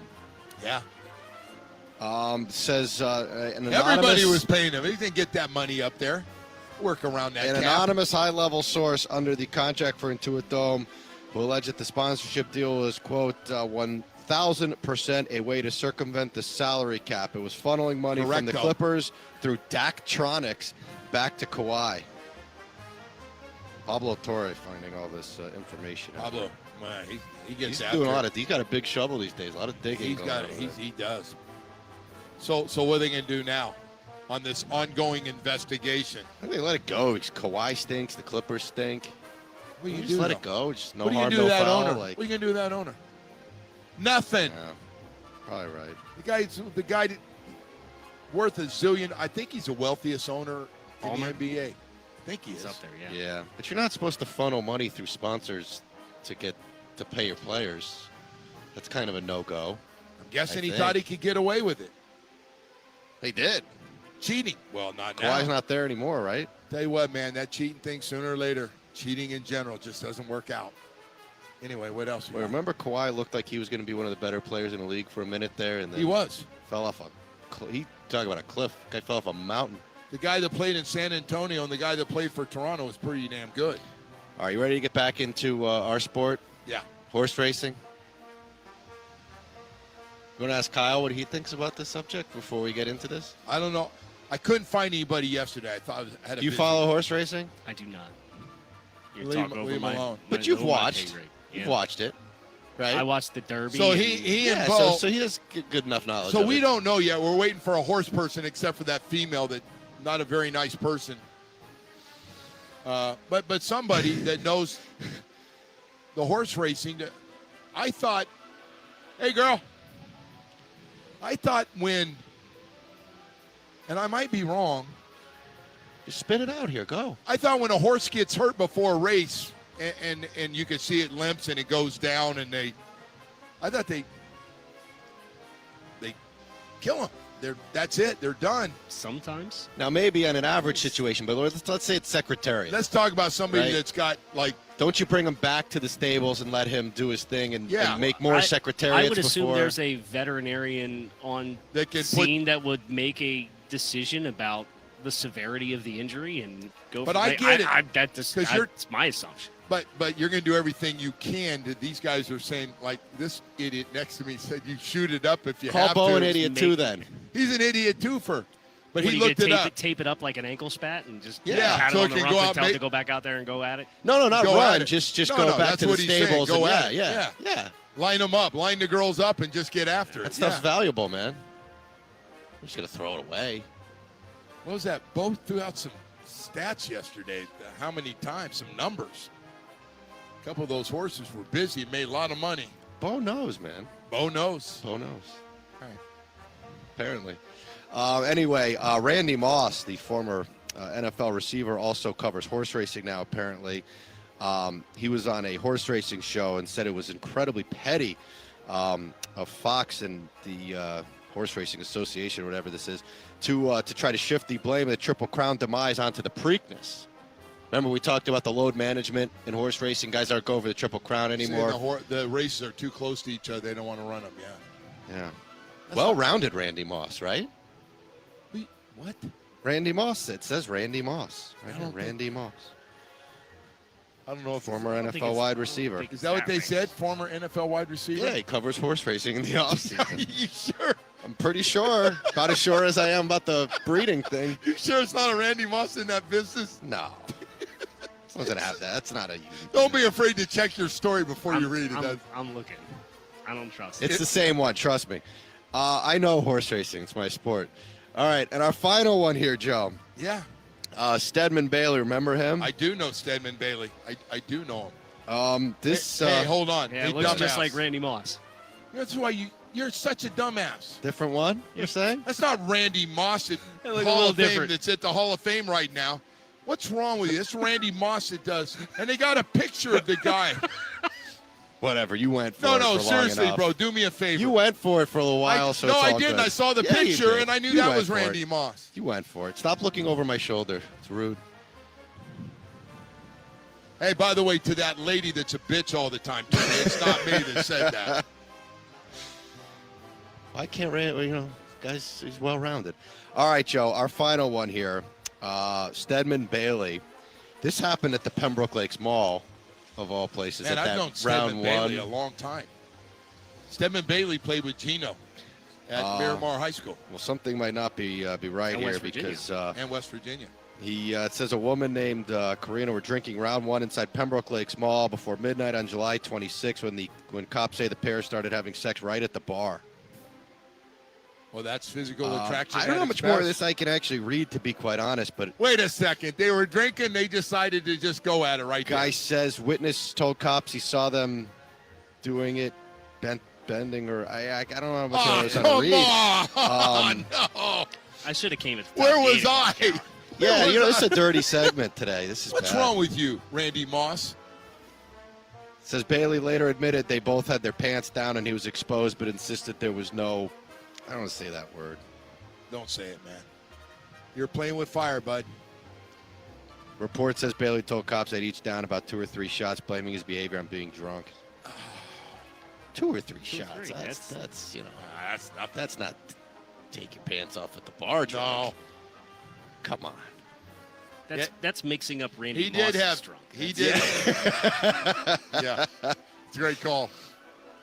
Were you going to apologize for being such a dumbass on the horse stuff? I knew there's a bald white guy sitting. I knew that in the picture. I figured that was him, but I just thought you might go for it. So, and you did. Had no idea. And you did for a little bit. I did. You did. Did he go for it? He took it a little bit. No, I did. At risk of being called not nice, I'm going to stay impartial. You know what I like about you? You come down here and you really do try to get along with everybody. In a world that people just get, everybody's after the same stuff, trying to get the best information out. Yeah. And it gets a little ugly. It does. It just. I think there's room at the table for everybody. I do too, and people see things differently, and it's okay. It's okay. All right, Woody, thank you, brother. We've got Kyle Crabb's going to join us. Locked on Fins, Locked on Miami Dolphins, going to join us coming up here in just a few minutes here. But first, super sure about one thing. I am super sure besides you said some stupid stuff today.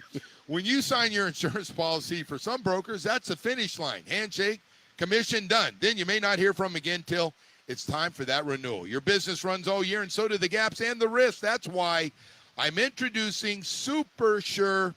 If your company has more than 25 employees, whether you're the owner, CFO, or HR manager, it can be too complex to just buy a policy online.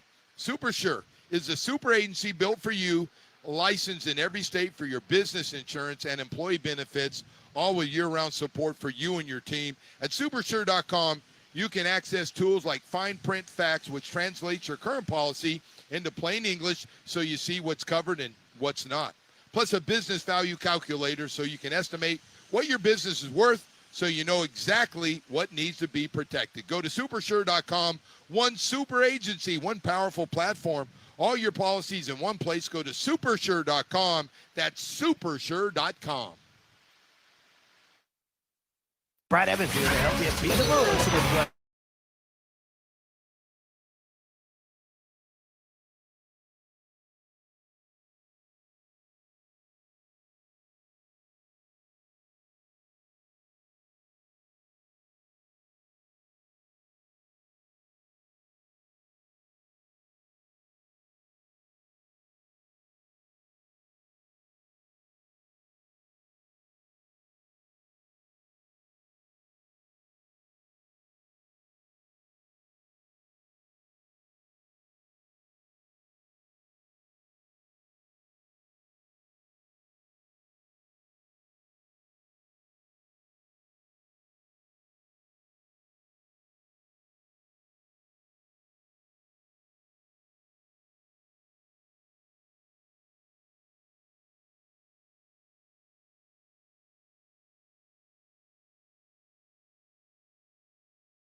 Save with your Pricito. Save now with your Pricito at Doral Kia. The Marlins are back to 500, 58-58, following being swept by the Braves, losing last night 11-3. They look to get a win tonight at 7-10 against the Angels. The Panthers defeated the Cardinals 33-30 last night. Former Canes QB Carson Beck started for Arizona and went 15 for 19 with 188 yards and a touchdown. Canes running back Jordan Lyle is said to be having a very good practice and a camp so far. He was injured last season, but started last season very high on the depth chart. This weather report is brought to you by Tornado Roofing and Contracting. Have a leaky roof? Take action now. Get your free estimate at 954-968-8155. Temperature is going to be in the high 80s today with not really much of a chance of rain. I am Dan Day. Now back to the Joe Rose Show here on 104.3 FM WQAM.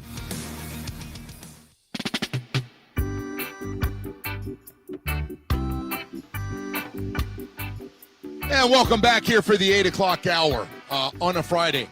You know, I usually wait till 9 o'clock to say you can't mess up my Friday. But 8 o'clock here live at Baptist Health Training Facility of the Miami Dolphins. You can't mess it up, especially with Kyle Krabs, Locked On Dolphins, with us this morning. Nice enough to come over here. How you doing? I'm doing great. Ready for another practice, and then tomorrow they're over at Hard Rock. So yeah, it'll be a good little stretch here. What? So help me out when I hear scrimmage-like practice.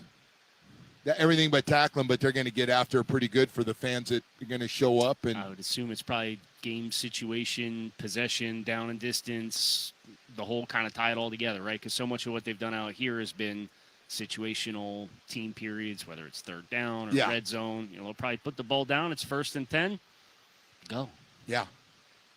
Well, I'm looking forward to it and see what happens out there. Hey, there's been so much to talk about, and for a lot of fans tomorrow going to see, I call them the Special 21 because the two draft classes are going to be the core of the growth of this team.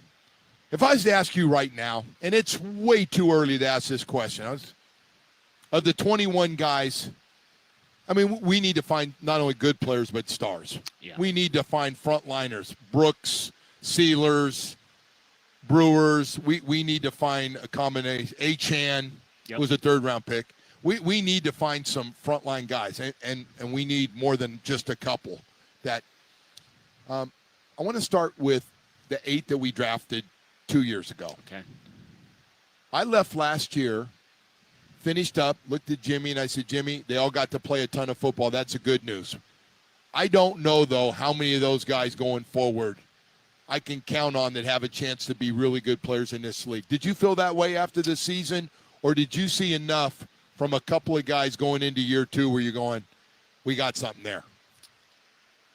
I think the one that I had the most confidence on becoming like a quality starter within his respective skill set was Jordan Phillips. Okay.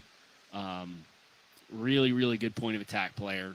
Looks like he's taken his body build to another level this offseason. He did. Rave reviews as far as what he did with his work in the offseason. But I thought he had the most consistent and high floor tape of the guys that played a bunch of snaps last season. Wow. So that's great. He's a 5th-round pick, to your point. And, you know, we did a lot of this yesterday where, what do you put into ones? You listen to me. Mm-hmm. Do I put too much on my expectations on first-round picks?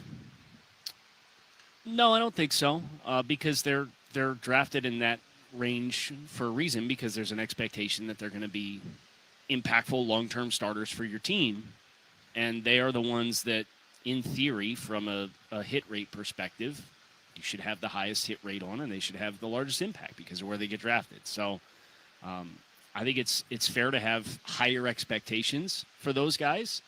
And then you get to day 2, I think you can kind of put it in the blocks of the days, right? Your day 1, if I'm drafting a guy on the first day, I'm expecting a guy who claims a starting spot from the jump and is a quality starter / field tilter type of player. I do need that guy minus maybe a quarterback to come in day 1 and start. Yeah. Especially when you're picking up that high. And then day 2, it's, hey, maybe you're a role player year 1, but by the middle of your rookie contract, expecting quality starters. And then you get to day 3, and it's kind of all bets are off at that point. So it's about what kind of vision do you have for guys that maybe aren't prototypical in how they play or what their build is or their athleticism, or guys that are super raw and how you're able to develop those guys. Yeah. So we got some 2s and 3s we're kind of waiting on in the whole group of this class from what you've seen. And I know we haven't really gone live on the line of scrimmage as far and the tackling and stuff yet. Who do you expect the most out of at this point from what you've seen being here a week? Who's this showing year's you class? This year's draft class of 13. It's probably those top 3 picks. They've all splashed respectively in their own ways. I think Chris Johnson, very, very smooth, sharp, and he's got a nose for the ball. Like, it hasn't been the last couple of days, but you go back to the spring and then early in camp, and he's finding the football, and that's in part because they're able to play him inside and play him outside. Yeah. And you're seeing that for him, where Caden, you put the pads on, and he's just got this easy power about him, that his displacement ability, and I think that's going to feel so different once we're in a game situation and you're working a combination block to try to move a defensive tackle and get up to a linebacker, where the past couple of years, the point of emphasis was more the outside zone and getting width and stretching the point of attack so that the back can make a cut based off what the defender does. Now, he's going to take you from point A to point B, and you see it already in the early flashes. And then the other one, obviously, being Jacob Rodriguez with, you talk about nose for the ball and punch outs and passes broken up and ability to play in space. It's going to be hard to keep him off the field. I think so.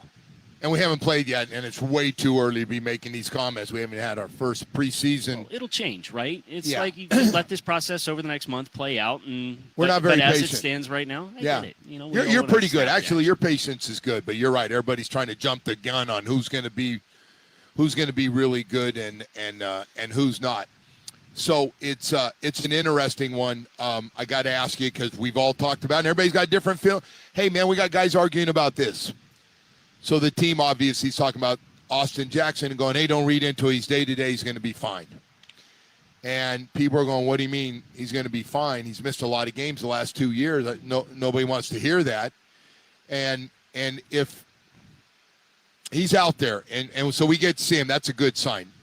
But he could be dealing with whatever this injury is all year. We just talked about Proctor. You start crossing, you keep him left guard. I don't think you don't want to put these young guys, in my opinion, in positions to not be successful. So if you have a question mark at right tackle, if Austin gets banged up, or if Austin comes back and then gets banged up again, or if this is something that hinders Austin, like whatever it ends up being, right? And we'll let this process play out over the next month before we figure out just how worried about it are for the start of the season. Yeah. To take a guy in Proctor who you have trained at guard since you drafted him in April, and then it's August 7th, and say, hey, never mind.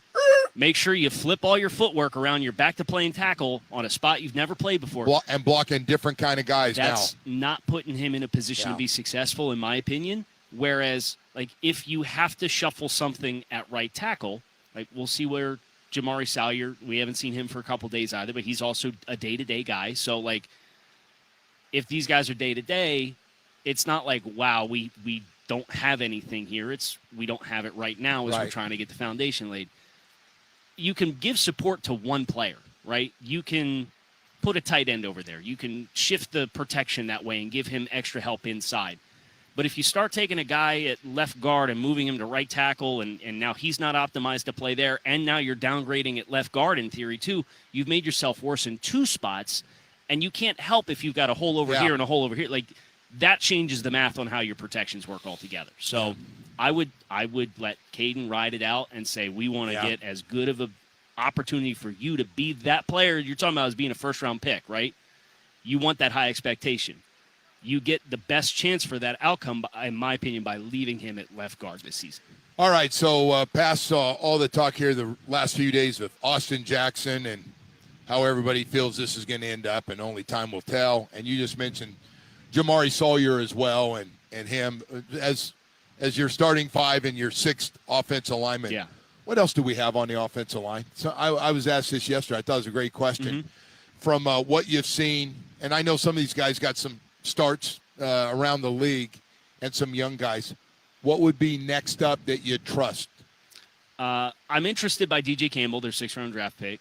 Have not heard his name at all. Yeah, so yesterday when they went inside, the media goes up on the balcony. We're standing right over top of the offensive lineman. So that was my first chance to kind of absorb that group up close and see how they worked. He's got a power style build like we're talking about with Caden Proctor. I don't think he's quite as explosive. He's not quite as nimble or flexible, but if that's the attitude that they want to bring up front, I saw enough on tape to say, hey, like if that's your backup guard, I'm at least compelled to see, if it got to that point, you'd say, okay, let's trot him out there and see where it is. And the other one, and I don't think that he's necessarily going to be ready to play this season. I think he's more of like a practice squad stash, just based off his history. James Esther, who was a defensive tackle who they brought over and is working with the offensive line now, he's got a really compelling, like he's a compact build, but he's very athletic, and I'm watching him on the drills, and he's obviously getting coached up on like the fundamentals and technique because he's converting from being a defensive lineman. Yeah, right. Life's but completely different. He's kind of like a guy that like a long-term developmental play. Like I kind of had him soft circle. I'm like, there might be something there. I'm kind of interested to see if they're able to hold on to him and how that goes long-term. So the problem is, as you know, the last few years, we don't play with just 5 guys on the offensive line. Matter of fact, we've gone as deep as the 9th guy. Yeah. We have right off practice squad, right into a starting, and the 9th guy didn't go well. He's a developmental guy. Tell me what NFL team's 9th offensive lineman does go well. None. Okay. Everybody's picking a guy. Where do we sit on? Where do you sit on any more than that? Just the guard, and let me ask you, who's the backup center? I think Andrew Meyer's the backup. Still center. the guy. We still like him a lot. Yeah, I think he's obviously not Aaron Brewer from an athleticism standpoint. No, nothing like that. But I think Andrew, the thing that I think is probably most challenging for Andrew is I think he's probably just based off his build only a center. So if you're looking for guys that have position like a guard, center, flex type of player, I don't know that any of these other guards can snap. So that might help Andrew get a spot on the 53 because he's the backup guy who snaps the football. Well, they loved him a lot from what they saw last year. Even when he was hurt, they made sure you could tell, like, going forward, he's in the plans. Mm-hmm. So that was for sure. Yeah, I just thought it was very interesting. Yesterday also, I know you talked about this, we're starting to see different packages that they're running defensively. They've been rotating the receivers, but on the defensive side, seeing Kyle Lewis and Trey Moore and Jacob Rodriguez, and there is a game plan for every one of those guys they drafted and how they plan on using them. Yeah, and I think I asked both Trey and Kyle Lewis yesterday when they did media availability, like you hear these, I won't say horror stories, but a guy that's maybe not a prototypical player for one position. He's a versatile player at the college level. And he goes to the NFL, and you hear these stories of teams that don't have a plan or their plan's not lockstep. Maybe the GM thinks one thing and the coach thinks something else. And you've seen it as high as like early first-round draft choices, like Isaiah Simmons out of Clemson a few years back was that kind of player. And he never really landed in a spot because they didn't have a plan. But I think you see how what those guys did in college from an alignment standpoint, you see some of that with how they're getting tested on what they're able to do. And what Half likes to do defensively with his defensive coordinator. Yeah, I think that's a great sign those are your 2 fourth-round draft choices, right? You know, for you to have, maybe that's not a traditional build, maybe that's not a prototypical edge or safety or off-ball linebacker or whatever, but if you have a plan for that player and you can put him in a position to do the things similar to what he did in college that made him successful, I think that's a great testament to the vision of the scouting staff and the coaching staff being in lockstep. Yeah, that's good stuff. Well, Dante Trader's now a little nicked up. I saw him walk by me, and I went, oh, I didn't even notice. I know you pick up on that stuff right away. So we got one safety position open, and look, it's going to be an opportunity for some other guys. We get ready for the first big test with the Commanders practice. Michael Taft, let's start there. By the way, this guy yesterday, Bo and I were doing something. He stays out here. There's lightning and thunder, and he's out here working on technique. Yeah. He's a different dude. Well, that's how he's got to this point, right? Because he out of Texas, by the way. He had to earn a scholarship at Texas, right? Like he's done the hard journey to get to where he was as a team captain at Texas. by going above and beyond and maximizing his opportunities by doing all that extra stuff. So I'm not the least bit surprised that that's how he's wired, because that's how he's got to here. So, of course, he's going to keep doing that kind of stuff. Yeah, it's interesting. So, Bo, I noticed, I bring up Bo because we talked about all this stuff yesterday. I think when he looks at some of these guys, he sees Glenn and Lyle Blackwood, who didn't run the fastest 40s. By the way, also went to Texas, one of the Blackwood brothers, Glenn. But great instincts, really smart, will hit you with everything they have. And I think he sees a guy like that. Not that it means anything unless you're an old-timer here, because I think Glenn was drafted in 1978 or 1979. But there's a place. That's a position that's just not about you run a 4.3, you look big and strong. I mean, it's about instinct, smarts, being able to camouflage a coverage that you're going to do, not looking like a blitz, here I come, the whole deal. Yeah, I think that's part of why when you think about how the league has paid and drafted safeties, they're not considered a marquee defensive position because it is more about those things as compared to the planet Earth theory. There's only so many large human beings on the planet that can do what a Caden Proctor does, or defensively these pass rushers that get after guys, right? So it's the rarity of what it is as compared to if you can find smart, tough, high-integrity individuals to play and not start chasing the ball and stay true to your assignments on the back end. That's, I don't want to say easier to find, but it's not about the rare physical elements of the game, right? So, but I look at safety, I'm super up on Zane Anderson. He's the other guy. He came from Green Bay. Yeah.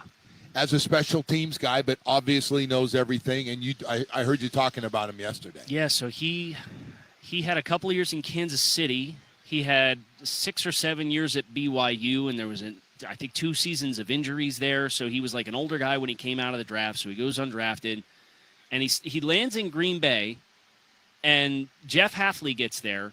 And in the same year that Jeff Hafley gets there, they sign Xavier McKinney in free agency, and they draft 3 safeties in the draft. And Zane at this point is a relative unknown. In 24, Zane ended up starting a couple of games. He played over 50 snaps against Detroit. Yeah. Tape was good. And I'm like, I can understand how a guy like that maybe slips through the cracks if you're paying Xavier McKinney $17 million a year and uses second and a fourth-round draft choice on a safety versus where Zane Anderson came from. Those guys obviously get a chance to play.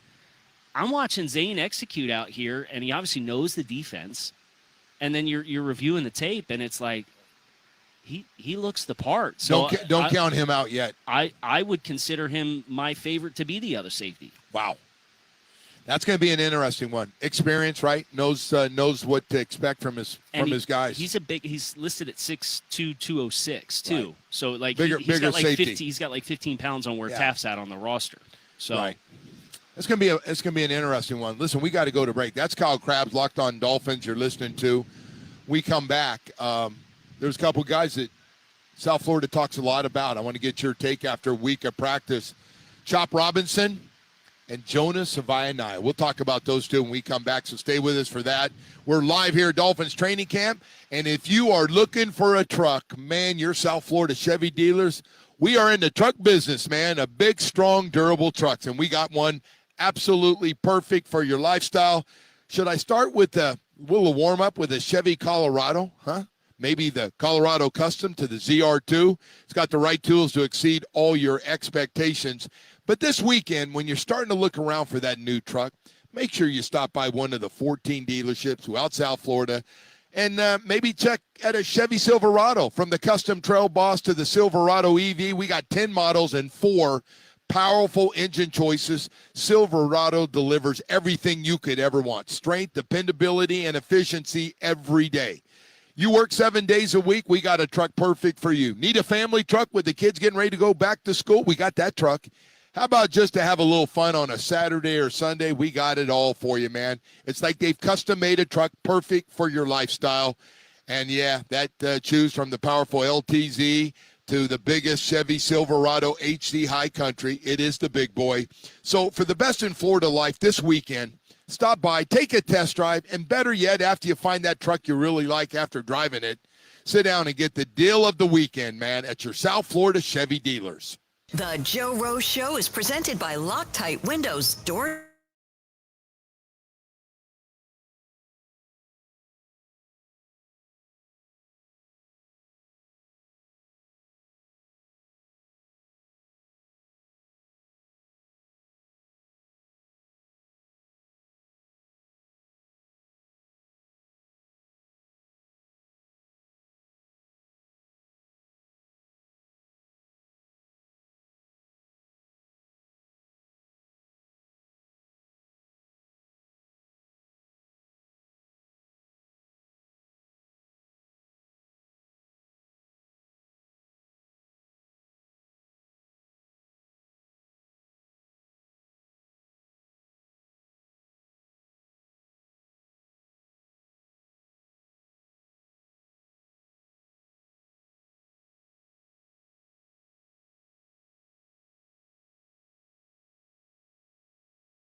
Welcome back. Good morning, everybody. It's a Friday. Nobody can mess up your Friday, man. Nobody can mess it up. Come on out here to practice. Starts at 9:30. All right, check that. If you can't make it today, come out to Hard Rock Stadium tomorrow, 10 to 12. It's free. It's free. Now, you don't say free a lot around here. It's free. So if you want to come out and see what it looks like tomorrow, Dolphins going to get after it. I guess they're calling it kind of a help me out a little bit here, Kyle. They're calling it a kind of a scrimmage-style practice. Yeah. A little bit of everything. Probably, I would guess that means it'll be down a distance, and then if you don't get a first down, you punt the ball, and then the other team's offense, they mix all the guys on a couple of units and go back and forth. We got a lot of stuff to get to because I know you got to go at 9 o'clock. All right, let's start with Chop Robinson. I think, and I know, sometimes we haven't seen a lot of good out of somebody for a couple years or not enough, or you don't see the improvement, and he's a number one pick. But I got to tell you, man, Chop Robinson just seems he looks different to me. He looks like he's not just physically either, because he looks physically different. Like his body mass is up. He's stacked on some weight, but he hasn't lost his confidence from all the negativity. I think he's on a mission. Austin Clark is coaching him. I saw that giving a lot of props to his defensive line coach. So what have you seen? I run as a pass rusher, how they're going to use him. Is there 8 or 9 sacks in there? Is there 7, 8, 9, maybe 10 sacks to be found? I think as long as you on the spot here. As long as the game script gives you a chance to rush with a lead at a reasonable amount throughout the course of the season, I don't see why not.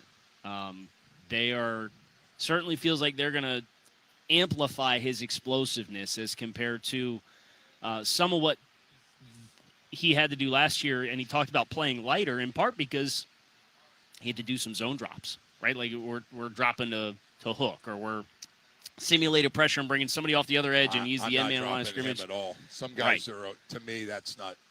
So I think that's where he finds the confidence to play a little heavier because he doesn't feel like he have to play in space as much. Okay. And that should give him a second pitch. So he talked last week, and that came up last week as far as like bulking up and how he's and it's like, well, I'm playing forward, and that with that explosiveness should give him a lot more in the way of opportunity to get those sack numbers you're talking about. We're not tackling to the ground, but he seems like getting his hands on a lot of guys in these practices. Does it look that way the week you've been here? Yeah, and I think that'll be the other part of what you hope the extra mass pays off for him, because there were some reps over his first 2 seasons where he gets there, but he's kind of playing at an extreme angle with how he's arriving at a tackle opportunity, and it's kind of at the fringes of his tackle radius, and he doesn't quite close and finish the play. And the stat sheet looks empty. Right. So I think that's where your hope is the other part of the added mass and strength that he has, is when he's got to play away from the center of his frame, he can be more consistent in closing some of those finishes. All right. Jonas Avayanaya, right tackle. Looks good. He looks a lot better, doesn't he? You call him a right tackle? Right guard. Right guard. I didn't say tackle, did I? I thought I heard tackle. That was yesterday. You're a bad man. You're a bad man. That was Omar. So let me ask you at right guard. So he came out and he said he lost his confidence and he's got it back and he feels better. And it's a fresh start. Mm-hmm. Sometimes that fresh start, even a new line coach, even though Butch, I thought was fantastic offensive line coach last year. Anyway, so what have you seen from a week of him? All eyes on him as well. Yeah. He's one of the 5 or 6 guys everybody's watching every day. It's been pretty steady, in my opinion. Now, without the pads, it's one thing. We've only got so many looks at with pads, right? Yeah. But I think with him watching some of the combination work that they do, you could tell he's played next to Brewer because I think they've been kind of fitting up when they get combinations. They've been working them pretty well together. Yeah. He doesn't have kind of that flash second where everything stops. Yeah. And he talked about that when he had his player availability. Like last year, I'm in my stance and I'm thinking, okay, he's lined up here, so I'm going to do this. But if he tries to cross my face, then I need to try to, and it's just too much thinking. No matter what, this year he's lined up there. I'm going to hit my landmark, And if he does something different, as long as I hit my landmark, I'm going to knock him off his timing, and then I'm going to trust that my feet and my hands can get me set. Yeah. I think that's a big shift for him. Yeah, no. Hey, listen, I got him as one of the three guys that, boy, if he plays well, it just really puts you ahead of the game, right? You move up to get him. You know, we just look at the players. I look at how you move up. We've moved up to get some second-round picks. Yeah. Like, we really like them a lot. We're afraid somebody's getting ready to take them early second, and we jump up to grab them. And that's where somebody sitting up there goes, hey, man, we really like this guy. He's got a chance. And so he's one of those guys that we're watching. Man, I hope it works out for all these guys. I do. And the confidence and all that stuff that is just so important. All right. So the third and the most important position, people are going, you haven't asked about Malik Willis. I think you and I, well, we cheat a little bit because I've already talked to you a lot about this. I think Malik Willis, for putting this offensive line together, receivers that we're waiting to see, they're all getting better. They are all getting better. All of them. Veterans are getting better. Washington's getting better. Douglas is getting better. But for all that and get in a game situation where a lot of plays blow up and what happens when all of a sudden the play – I can't think of a better guy for this team to have potentially with the big arm and his ability to run. And we haven't seen a lot of it. Yeah. That I think it's going to be big. When the play breaks down, these receivers are going to run for an open area because they know he can throw it 70 yards in the air. I don't know. I'm just thinking all these things. What do you thought about Malik Willis? I think you see the obvious physical ability that's there with how he throws. The gas on the ball looks different than everybody else that's throwing the ball. Are you bothered that he didn't get up higher? No. You okay? Because he'll sidearm it. He's kind of got that dynamic arm slot where he can drop it if there's a throwing lane that's kind of a little bit more lateral. He can drop it down and throw around somebody, whip it around there and throw around. Yeah. But he's a really well built guy, and his release is compact. I don't mind a guy that's well built, that has a lot of ability to throw from the hip and generate a lot of velocity in a tight space with a compact throw, whether that's over the top. You know, you got to be able to feel regardless, because even if you're 6'4", yeah, the defensive linemen are 6'6", they're going to put their hands up. You're still going to have that challenge, and nobody anymore is a straight over the top passer. Most guys are a three-quarters arm slot passer now. So I'm not bothered by that per se, especially with a guy that can move within the pocket and then get outside the pocket the way that he can. Like, I think you're doing him a great disservice if you're going to ask him to drop back 35 times and he's going to do all 35 from inside the pocket. Yeah. Like, that's not his thing. Right. I agree. And they're working on that right now, and I understand, like, when you're in a live setting, there's going to be times where maybe something he does here in practice to stay in the pocket, right, he'll be out of there and he'll That's get right. out. And you saw that when you watched the tape that he does have on his resume so far. You and I were up there when he made that 40-yard throw. Yeah. Drop back, and then I believe Travis used it on the wrote an article and had the video to the play. The throw going back, I don't know, 40 yards or so in the air.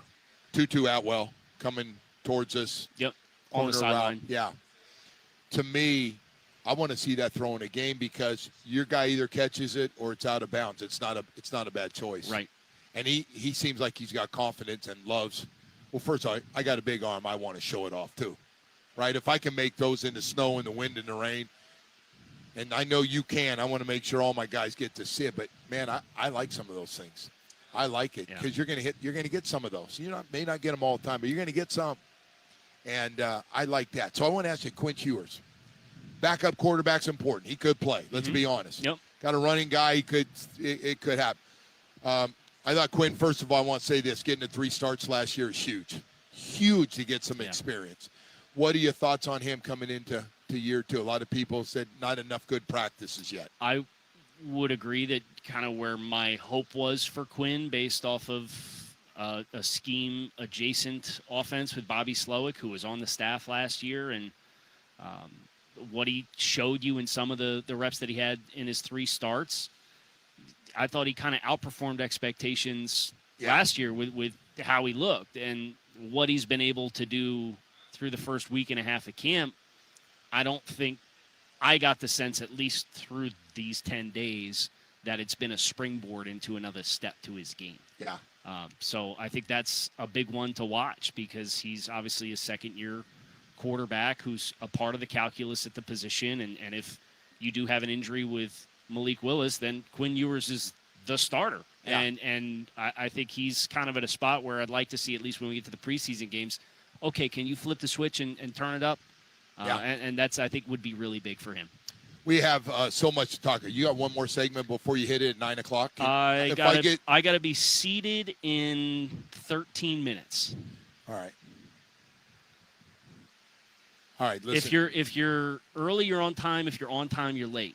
And Jeff came in the last presser at 8:56. I think so. Well, listen, man. Listen, we're gonna let you go then. But I appreciate it. Hey, real quickly, couple things. Second pass rusher, I didn't ask you about. Who's been the second most, or number one? But Chop's going to be a one. Yeah. Who do you like on the other side so far the best? The other edge guy would be Josh Uche for me. Yep. I'll give me a couple rapid fire. We can. Okay. 3 corners. I like the corners. I do. I think Marshall's made some really good plays. I agree.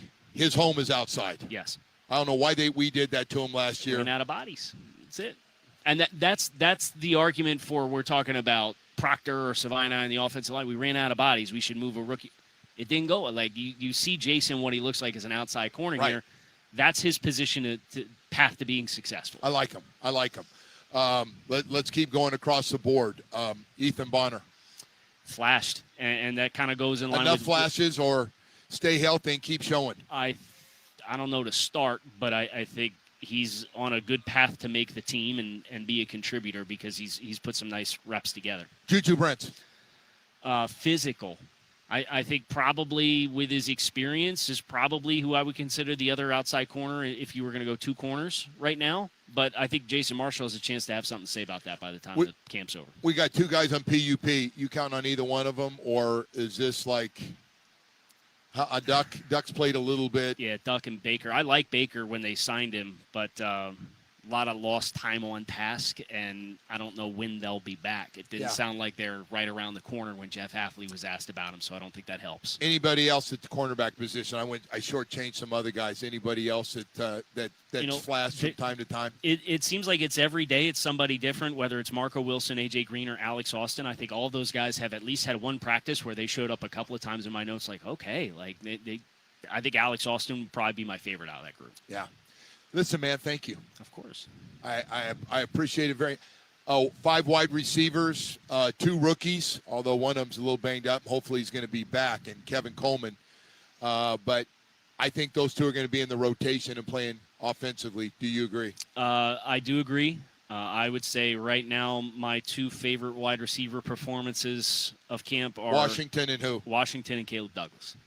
Wow, Caleb's moved up. They said those number 3s are important. Yep. Kaz Merrick's going to start looking good. I can't wait to see him block. Good too, I can't wait on that one. Hey, brother, thank you, man. Really appreciate you spending time with us. And I always say this, if you get a chance, and you haven't, although I think everybody knows Kyle Crabb's work on Locked On Dolphins. It's good. It's every day. And a lot of people are already on it, man. You've done great with it, and people love the breakdown, so thank you. Thank you. Appreciate it very much, brother. And always love somebody to go to our favorite place. Cracker Barrel. Cracker Barrel. Can't beat the Cracker. All right, hey, man, can't beat the old Cracker here, man. You can't beat it. All right, we got to go to break. We'll take it. We'll be right back after this. WQAM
It is getting better for him, which is good. Finally valuing that position. Yeah, it's kind of weird that they're so good.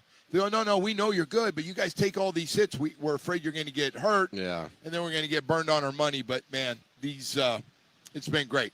Hey, so just to get you caught up, we're live here at Dolphins Training Camp. And we want to let you know tomorrow, 10 to 12, there's going to be a scrimmage-like practice at Hard Rock Stadium, 10 to 12 tomorrow. It's free, so if you and your family and somebody else go, oh, my God, we got a couple extra kids, just bring them all. Bring them all and come out and enjoy yourself for a little while and get a chance to look at the team before they take off for next week for Washington for a practice with them, and then Friday night preseason game number 1. Boy, that's going to be fun. See what it looks like. First of all, I hope a lot of these guys banged up are able to go next week. And second of all, the guys that we've been talking about, and Kyle, so good and nice enough to break everything down on a lot of different guys. See how they do in their first big test. I have to imagine Malik plays, what, a half? No. You don't think he plays that much? Uh-uh. What do you think, a quarter? Yeah. Okay. Oh, man. I might be wrong on that. He said he's going to be more about the practices and less about preseason games for some of these guys. I hope Malik gets some work, though. I do. I'm with you. I don't want him getting the crap knocked out of him, but that would not be ideal. I would like to see him. I just think this team's a little different because it is so young that we need work. Let's go ahead and give everybody a little extra work. By the way, also the Marlins, first of 6 tonight. They're back home. The Brooms got rid of the Brooms from Atlanta, getting swept last night, 11-3. But first of 6 tonight. Angels in town Friday, Saturday, Sunday, and then the Pirates Tuesday, Wednesday, and Thursday. See, we can't get the bats going again and get this thing rolling around as they're now at 58-58. And you're right. You said this earlier. If it's just a normal season, you go, hey, they're 58-58. You go, I'll take it. Damn it, we got teased, though. They're 10 games over 500 around that damn All-Star game, and we were all excited about everything. And then all of a sudden, things didn't go as well. So that was became a little more frustrating with everything. Anyway, so we got that, and then on top of everything else, we got ourselves a nice little Hall of Fame. I'm not a big Hall of Fame football, except it is the game that kicks off everything. It is the game. It's the first game at any level. It always has been. It starts the season early. It was last night.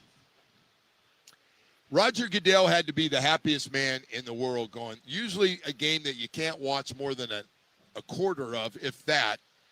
And last night they got one of the best games they've had. Panthers win. Quarterback scores on the last play to win the game, 33-30. I mean, you'd have taken that if it had been all the star players as opening week. And Haynes King scores that on a quarterback keeper. But there are 48 first downs, 800 yards of offense, only one turnover in a first preseason game that finished 33-30. I'm guessing it's a nice start for the league, even though there were a lot of guys who were going, who are these guys? Probably would. Still good, man. Still good to good kick stuff. things off that way. No, it was great stuff. Like I said, Mike Florio's going to join us coming up here. Starting to get busy for him, huh? Oh, yeah. You know what? It's weird. He's had to talk this offseason. Think about some of the things we've had go on. Rossini and Vrabel. Yes, that would be one. That was one you don't get very often. Where it finally just bust open where you're busted, right? Deny, busted. Yeah. We've had the Aaron Rodgers back in action again. Yep. And comes on ESPN and blasts ESPN. We got a crazy wide receiver out in San Francisco playing for the 49ers. That Brandon Ayuk, who just a couple years ago was one of the best wide receivers in the game. Mm-hmm. Got a new contract, and then he got hurt, and he went AWOL. Something happened.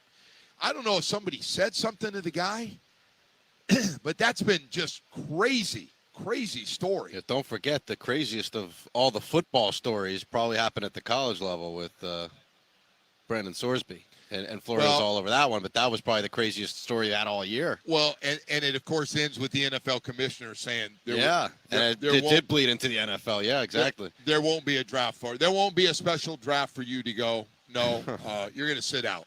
We don't believe, and we want to make sure you understand we don't believe in gambling either. Yeah. Get your you-know-what together. You got a year to do it, and then talk to us next year. We'll see if we can't get you in the draft. How bizarre was that one? God, that was – well, you knew some gambling stuff. With gambling everywhere, look at you, man. You got me doing it. You got me talking about it sometimes. Well, yeah, but I mean, point shaving and betting leisurely is kind of a different ends of the spectrum. But if there's one group that would do it, you would think it would be college football players. They don't make amount of money, although we see it in the NBA too.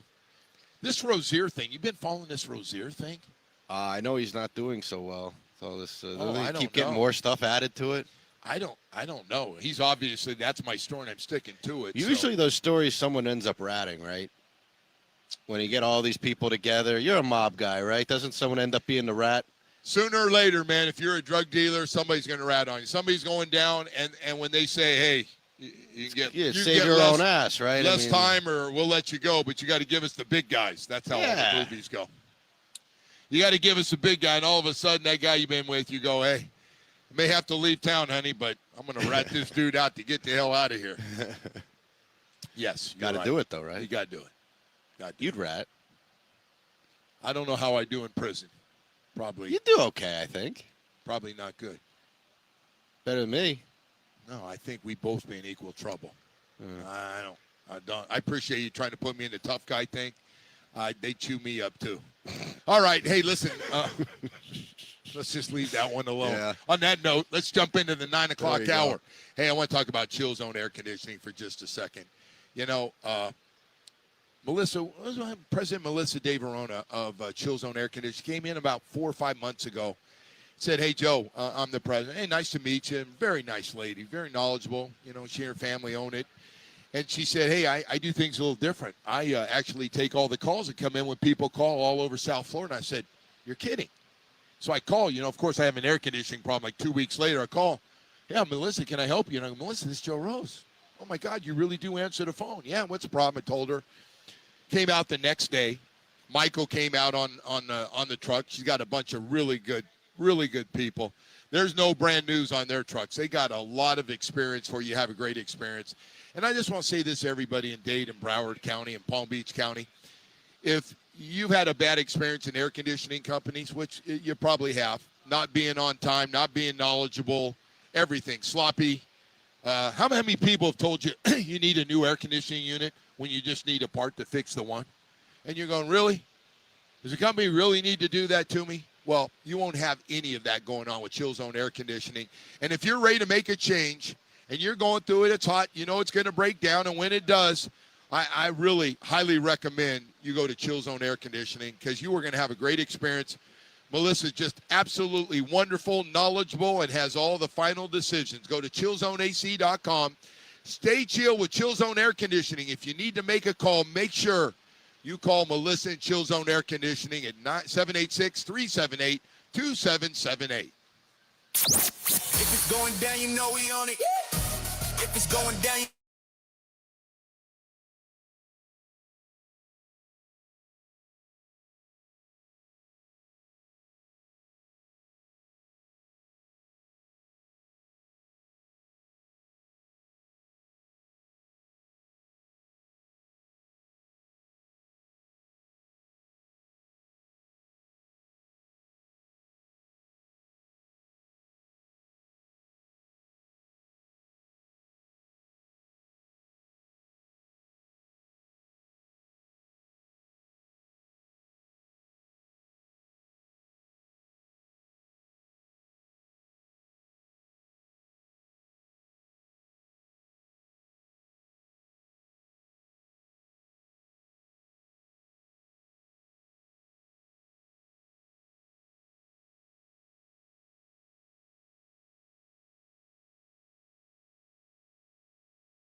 Clearer skin when measured from head.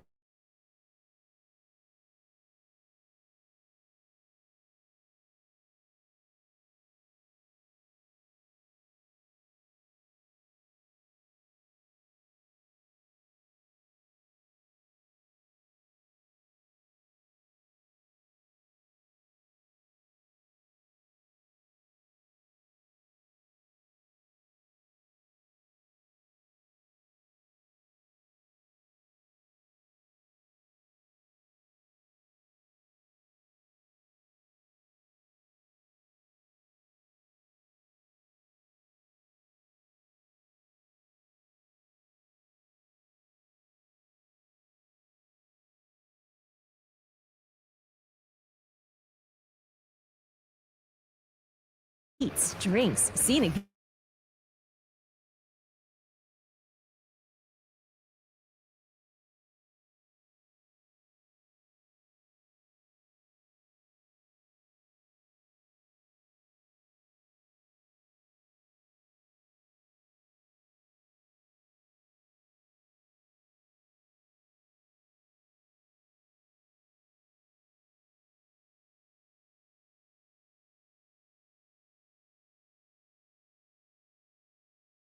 Miami at a Domino's game, you'll always find your abuelito. And whenever you want a low price, you'll save with your Pricito. Save now with your Pricito at Doral Kia. The Panthers, they defeated the Cardinals 33-30 last night. Former Canes QB Carson Beck started for Arizona and went 15 for 19 with 188 yards and a touchdown. The Marlins back to 500, 58-58, following being swept by the Braves last night, losing 11-3. They look to get a win tonight at 7-10 against the Angels. And Tyler Hero made his first visit to the Bucs facility after being traded to the team in June. This weather is brought to you by Tornado Roofing and Contracting. Have a leaky roof? Take action now. Get your free estimate, 954-968-8155. Temperatures going to rise up to about 88 with a very, very slight chance of rain throughout the day. I am Dan Day. Time now for the Joe Rose Show here on 104.3 FM WQAM.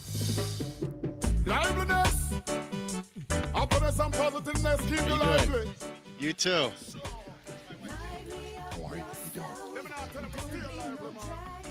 All right, welcome back, and good morning to everybody. As here we go again, man, a Friday practice out here. Starts at 9:30 if you're around the area, and if not, I got more good news. It might be a little more entertaining, actually. Tomorrow, Miami Dolphins going to have a scrimmage-like practice from 10 to 12 at Hard Rock Stadium. So if you haven't been to Hard Rock and you feel like a little football fix, and you want to see what they look like, from Malik Willis down, Quinn Ewers down, they'll be on the field from 10 to 12 tomorrow at Hard Rock Stadium, man, coming out myself. I'm going to get up early, play a little tennis, let my son beat me up for 2 sets, and then come on back down. And so that's where you're at right now because all your tennis partners are turned enemies. That you're playing your son now? No, I only play my son on Saturday because it's bonding time with my son. I know you like to think that I'm pissing everybody in my life off, and I'm not. Not everybody, but some, but not. Let's just say nothing's ever perfect, but no. I go at it more. I have family stuff more than that. Than fighting with other writers. Right now, it's a California thing. I don't want to get into it, but yeah, you don't have to get into it. It's a Friday, man. Yeah, you can't mess up a Friday, man. You can't mess it up here. Hey, you guys all done for the day? Everybody, you guys done for the day? You guys all going back today, or is this it? I love that. I love that, man. That's what you call coming out here, watch a little football. I'll probably stay around myself and head home in the afternoon a little bit and get after it. But so anyway, we've got that. And then, of course, the Marlins, first of 6 home games tonight. And so we'll see how that goes with the L.A. It's really weird. The Angels are in town. We don't say that much. Angels are one team when you think about, I know everybody played, the Angels, just that was kind of a. Well, they used to be relevant. Remember when guy from Dodgers played there? Yeah. Shohei did play there. Yeah, so that was. Shohei Ohtani. He switched sides there. I don't know how that team goes through losing streak ever. I really don't. Yeah, it is pretty wild. Huh? They've gotten to be, they're a little piggy. I mean, they go and then you find out they not only get one of the best pitchers in baseball, at the trade deadline. They get Scoble from the Tigers, and then they got 2 guys coming back.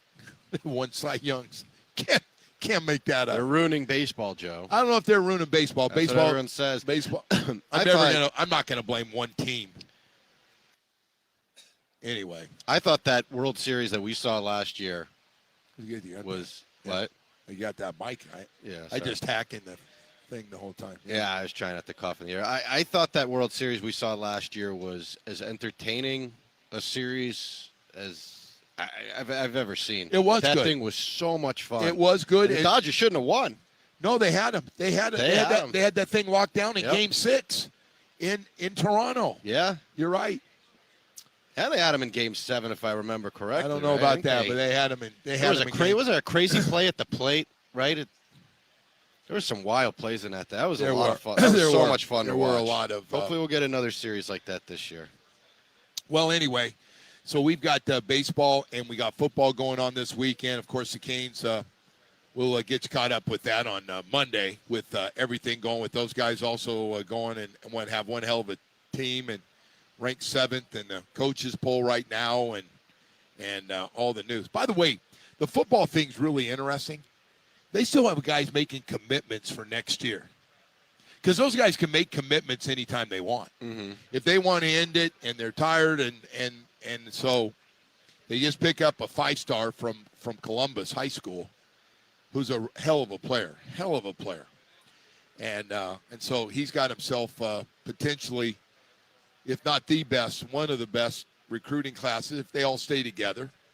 It should be unbelievable what they have there. So we got Mike Florio coming up, and we got a lot of stuff to get to with Mike Florio on this stuff. 49ers really got a lot going on. You can't make all this 49er stuff up. Coach gets in a car accident. They don't tell anybody for 11 days.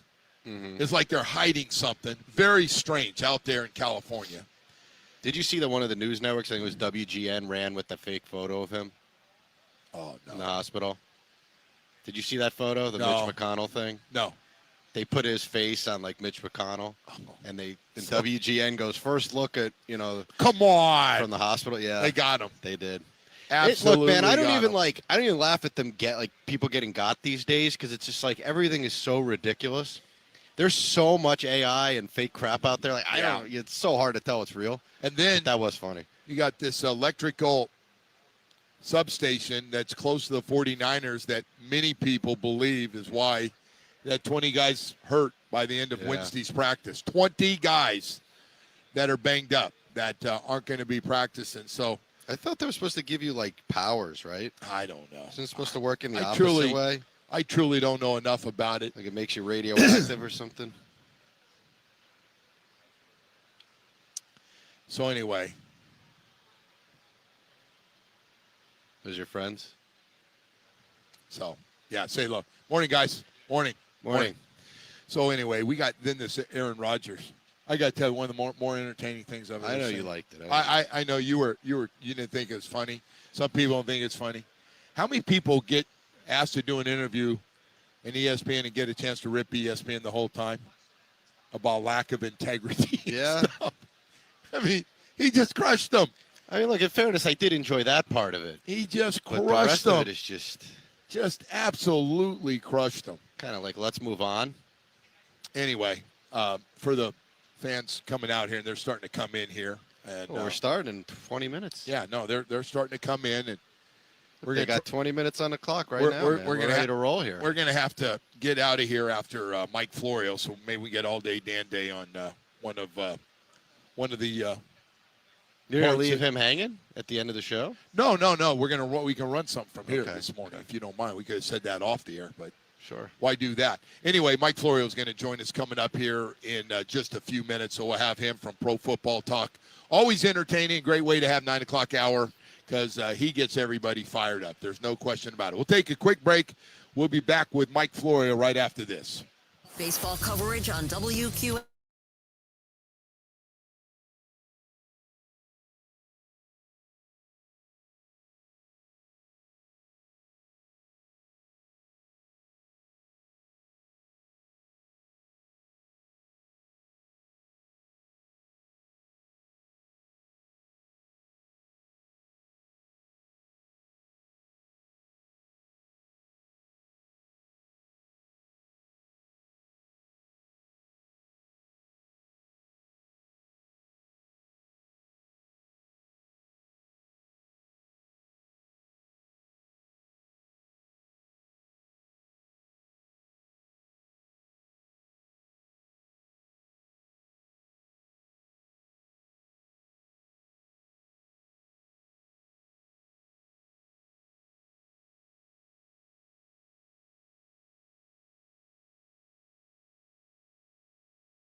live poker.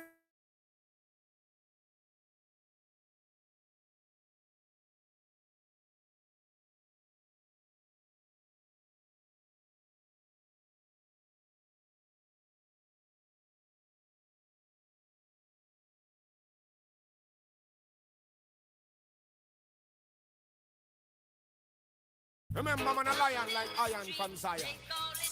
Yes, this little lion. All right, welcome back here as we're live here at Baptist Health Training Facility. Miami Dolphins getting ready to practice here at 9:30. These nice people have let us in here while they're eating and drinking water. No alcohol out here, though, but all having a good time. Mike Florio from Pro Football Talk joins us this morning. Mike, how you doing, bud?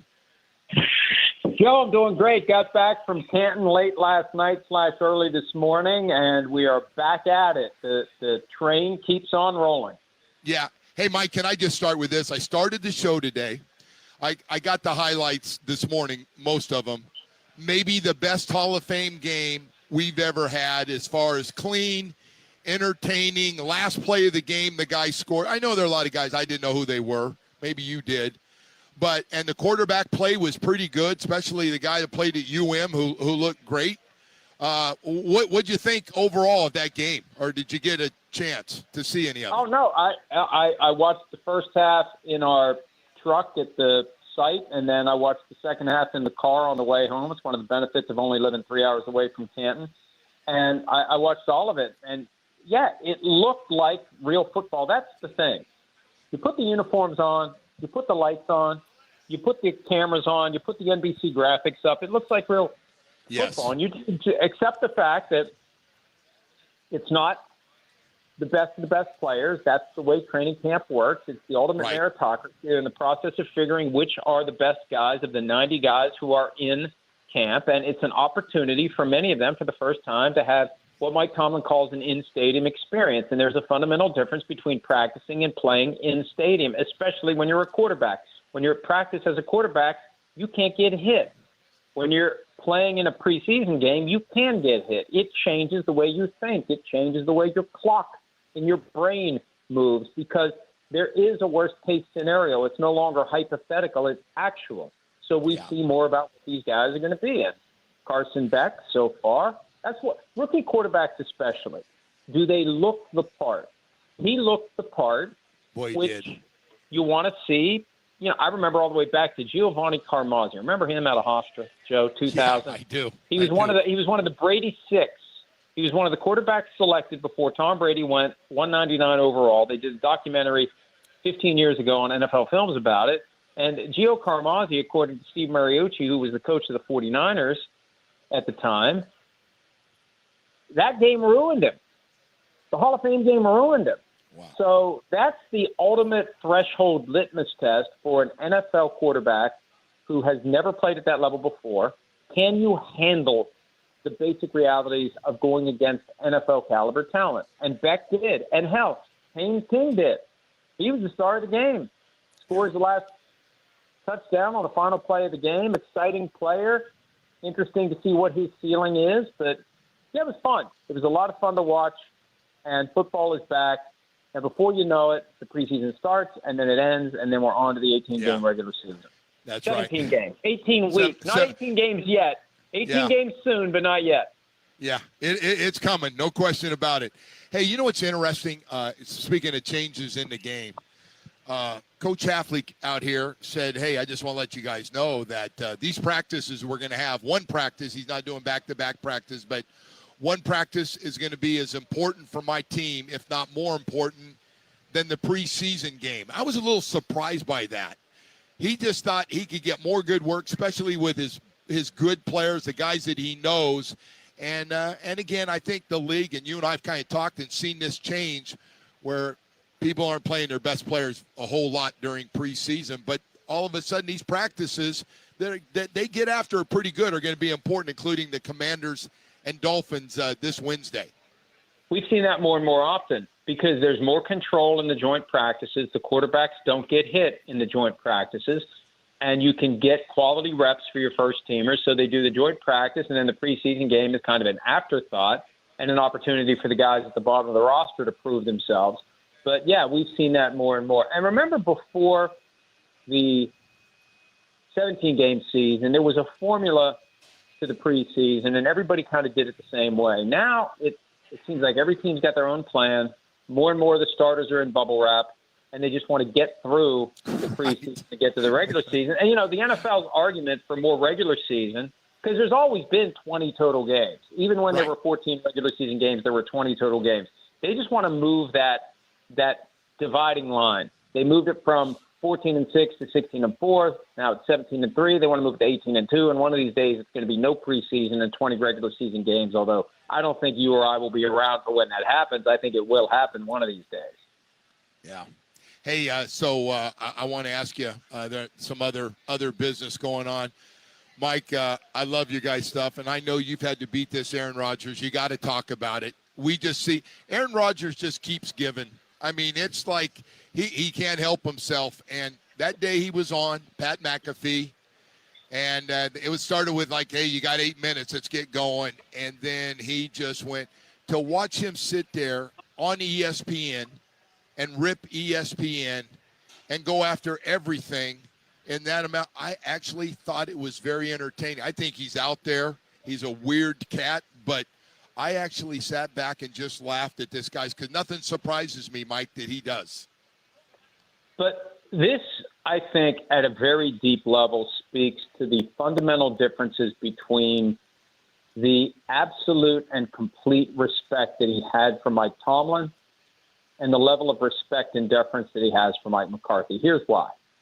Last year, he didn't do the weekly McAfee appearances. That's right. And there was never an explanation. It just stopped.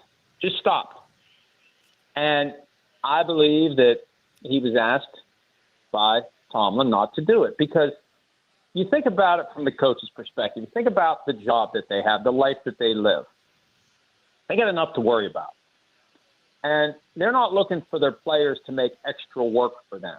Even if it's not a big deal, it's extra work. You got to worry about what they said. You got to formulate a statement like the Steelers did right after he did it. And then Mike McCarthy gets asked about it the next day. It's just extra stuff to worry about when you have more than enough stuff to worry about. And Tomlin lived that with Ben Roethlisberger. He used to go on the local radio station up there, 93.7 The Fan, every Tuesday, and he would periodically say something that created an issue and created work. And so let's assume that Rodgers understands why Tomlin didn't want him to do it, and it makes sense. Well, now here comes McCarthy, and Rodgers has already started. I think he's probably going to be on every week. I will be surprised if he's not at this point. And he'll say whatever he wants to say. He says, I don't care anymore. And it's weird, too, because he told Jarrett Bell of USA Today on Wednesday, I don't care what people think of me. But then he said, well, I put the photo out there of me reconciling with my family to shut down the narrative. Not to celebrate the fact that he reunited with his family. He wants to shut down the narrative. Well, you don't care what people think about you. Why do you care about the narrative? Right. Why do you care about what anybody says? Right. So, yeah, hey, look, it's good for our business. I'm not ready to say any of it makes sense, but I know it's good for our business when Aaron Rodgers pops off. So if he wants to pop off every Tuesday, we'll be listening, and we'll be transcribing all the stuff that is worth sharing to the audience, and I'm sure we'll all be talking about it the next day. So I hope he does it. I hope he's back. Yeah. Because it makes the extra stuff to talk about more interesting. Yeah, so just to think, because I was going to ask you how you're going to cover it if it is every week. You're going to cover it like it's what kind of stories it become for you, Mike, if he ends up going on every week with McAfee? Depends on what he says. It depends on what he says, and I look forward to him doing it, and we'll listen to it every week. And there may be some stuff he says that's ridiculous, and we'll present it. And sometimes we'll chime in and say it's ridiculous. At other times, we'll just present it and let the reader come to their own conclusion as to how ridiculous it is or it isn't. But yeah, it's a future Hall of Famer, first ballot no-brainer, Mike Drop Hall of Famer, totally who took a heel turn 5 years ago and isn't looking back. Well, I'm going to find out because he took shots at everybody. I can't wait to see going forward if he's a fraud or not. When he said he's done with everybody in the media and basically the world, and he's going to disappear with the wife that nobody has seen. So anyway, we'll see how it goes. Hey, I got to ask you, AFC East, we got to get to it here. Bills window for you all the Josh Allen stuff, he's got a new number one weapon. It looks real good right now. Window shutting, and are they still the best team in the East for you? Well, I mean, the Patriots looked pretty good last year, but the Patriots had an easy schedule. But you know what? Yes, so did the Bills. That's the thing. It's all and almost half of your schedule is based on a rotation that consists of playing all four teams from one of the other three divisions in your conference and all four teams from one of the four divisions in the other conference. So every year that click that they do, because there's this idea that we want to have every team play every other team at least once every 4 years. Every 8 years we want to have, if you're a season ticket holder, you're going to see every team in the NFL. Right. There isn't a lot of strength of schedule that is factored into it based upon how you did last year. There's only 3 games that vary based upon where you finished in the division. So the Patriots had it easy last year. The Bills did too. The Patriots are going to have it harder this year. The Bills will too. Now the Patriots have it a little bit harder because they finished in first place. But the Bills are still there. As long as Josh Allen's around, they're still there. The question is, can they get enough help around them? It's that talent versus coaching dilemma. Yes. It was resolved conclusively by ownership in favor of we have the talent but not the coaching. Sean McDermott had to go. Brandon Beane not only stays as GM, he gets a promotion to the head of football operations. And then the offensive coordinator, who presumably was part of the problem in coaching, he gets promoted to head coach. There's a lot of pressure on this team to do at least as well as it did last year, which is overtime of the divisional round. So we'll see. And Josh Allen said this week, if we keep knocking on the door, eventually it'll open. Well, in theory, that sounds nice, but there's been a lot of guys that knocked on the door every year and it never opened. Dan Marino knocked on the door. Oh, yeah. Did it ever open? Right? Saw that up close here. Dan Fouts knocked on the door. Did it ever open? Fran Tarkenton knocked on the door. Did it ever open? And this is the problem. There are so many good teams. There are so many good quarterbacks. And there are only so many opportunities you have. They come around once a year. And once the regular season ends and we switch to single elimination mode, everything changes. And there's so much happening in the NFL. I don't think we ever fully slow down and understand the fundamental difference between a regular season game and a postseason game. You lose a regular season game, except in Week 18. If you don't make the playoffs, right, you keep going. You keep going. Postseason, you lose, and it is over. And then you got to wait a full year to do it again. You're a year older. You're a year closer to retirement. This is year 9 for Josh Allen. And with each passing year, the pressure on guys like him, the pressure on guys like Lamar Jackson, the pressure on guys like Joe Burrow is only going to increase. One of those 3 guys isn't going to win a Super Bowl in his career. And that's just the reality. There's only one trophy a year. So you got a lot of great quarterbacks. And then you got Drake May, who's in that mix. Like, it's impossible for all these guys to cap their careers with a Super Bowl ring. And there's this presumption the Bills will do it. Well, first they got to get there. First they got to get back to the AFC Championship before they can get there. And I think that when we get to the postseason, the pressure each year on the Bills and the Ravens and the Bengals, if the Bengals can get back, it's been 3 years since they've been there, but the pressure will be greater and greater. And that's where it really matters. This is all the work you put in to position yourself for a chance to have that high-pressure single elimination setting. But when that starts, it's a different kind of a mindset. And you got 60 minutes of football and everything, your legacy's riding on it, your season's riding on it. Man, it doesn't get any easier. And the Bills, they have an opportunity to take any new pieces they have and make them as good as they can be so they can win in the postseason. But there's going to be a ton of pressure on that team, especially this year, because of all the changes they made after the 2025 season. Yeah. Hey, I get asked this all the time. I'm guessing you do too. You think that Diana Rossini and Mike Vrabel, all that junk we went through, the drama, does it affect this team at all? Does it become a distraction, or are the players just worried about their jobs and it's over and it's done and it's forgotten?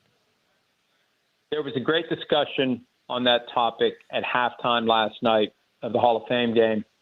And Devin McCourty and Mike Tomlin both chimed in with some excellent points. McCourty obviously played for the Patriots, was a captain for a long time. And here's the bottom line. If you win, it'll be forgotten. This was Tomlin's point. If you win, it goes away. If you lose, it gets magnified. And they've got 4 playoff teams right out of the gate, starting with a game in Seattle. Right, you get blown out at a neutral site against the Seahawks, and your next game is to go to Seattle on the night they raise the banner. And if you come out of those first 4 games 3-1, it's going to be forgotten. If you come out of those first 4 games 1-3, it's going to be amplified. So I think it's TBD. And the other wild card in all of this, and I don't know where it stands, Joe, we're still waiting for the Athletic to release their final investigation. That thing has gone into hibernation. They've said nothing. It's been 2 months since the investigation report was just a few weeks away. I don't know what's gone on here, but that investigation is looming. Diana Rossini potentially telling her story, and boy, what a perfect opportunity. The night before the regular season opener, Tuesday, September 8th, you sit down with Oprah in prime time and tell your story, and I don't know what the hell she'll say. Nobody knows what she'll say if she says anything. So there's potential curveballs that could complicate this even more, but it all comes down to what happens when the Patriots start playing. If they win, it'll be forgotten. If they lose, it will be remembered all year long, potentially. Yeah, it's amazing. Hey, by the way, growing up a 49er fan out in Northern California, this 20 players, by the time practice ended on Wednesday, were out, injured. It's incredible. I saw you talking about the electrical substation that's close. I agree. Like, if I'm the owner and I got so many guys making so much money, they're all key guys out, PUP to IR to day-to-day, they got to move it no matter what they find out, don't they? Do you think there's anything to this? Joe, here's the reality.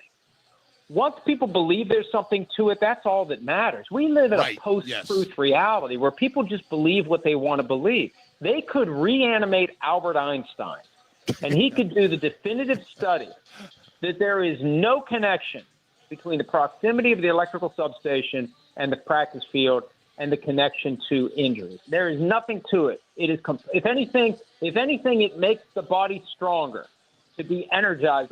And people would still think there's a connection. The example I used, if you picture in your mind the classic house that when you walk up to it, you just look at it and say, that looks like a haunted house.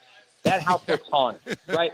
Yeah. So you go in, and every creak that you hear in the floorboards, every weird thing that happens, you're going to assume it's a product of the house being haunted, even if it's complete bullcrap. That's just the reality of the way our minds work. And I've seen the Twitter experts doing the studies over the past 15 years of the injury rates for the 49ers, and perception is reality, and opinion supersedes fact. And if guys believe, you just don't want guys out there with that anywhere in their brain. There was a profile of one of the 49ers executives earlier this year by The Athletic, and they kind of tucked at the bottom the possibility of moving the practice facility because they need more space. Well, they can use whatever excuse they want to move the practice facility. They need to move it because that's the only way to get out of the haunted house. Yeah, great point. Hey, Mike, I'll leave you with this one, and it seems to be picking up. Seeing Greg Olsen, of course, played tight end at the University of Miami. I think he's really good at what he does, like everybody else. Can he get out of the Fox deal if CBS decides they want to go on past Tony Romo? Is there any shot in your mind that could happen? Greg Olsen gets moved to the number 1 team? Well, as my understanding goes, he's got a clause in his contract that allows him to leave for another network if he gets the top spot. But I've also seen reporting that this is the last year of his contract. So if CBS comes calling after the 2026 season, then he could go to CBS and be the number 1 guy if that's what they choose to do. But everything we've seen so far from CBS points to a reasonable conclusion that they're ready to move on. The one-line press release from last Friday that Tony Romo is on leave until further notice. That's it. That's all they said. And then J.J. Watt gets bumped into his chair, which means the leave of absence necessarily is going to extend into the regular season. I don't know how you put that toothpaste back in the tube with your CBS. I think they want to move on. It's a matter of negotiating the $72 million that he's still owed for the next 4 years, because they'd have to be able to prove that he could be fired with cause. And there's a morals clause, but it's very vague, and it would spark a legal fight. And maybe they settle it for 50 cents on the dollar, but I think he's going to be gone, and it's going to open up that seat. So you're going to have J.J. Watt. If he does really well this year, he could get the job. They're going to have Greg Olsen available. Hell, Troy Aikman's going to be available next year.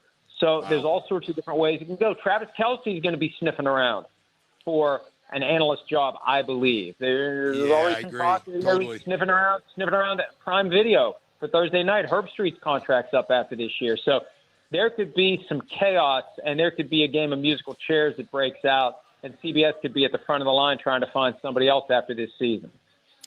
Mike, as always, man, you were fantastic. I really appreciate you coming on, Mike. Great to have you, buddy. Thank you. Thanks, Joe, buddy. Good talking to you. Have a great weekend. Right. You too, bud. Mike Florio from Pro Football Talk joining us. Talk a little bit about, we call it drama in the NFL. Jeez, unbelievable. All right, man, we got to go to break here. We're going to go check out the food and see if there's any cold beers or if it's too early. We'll take a quick break. We'll be back in a moment.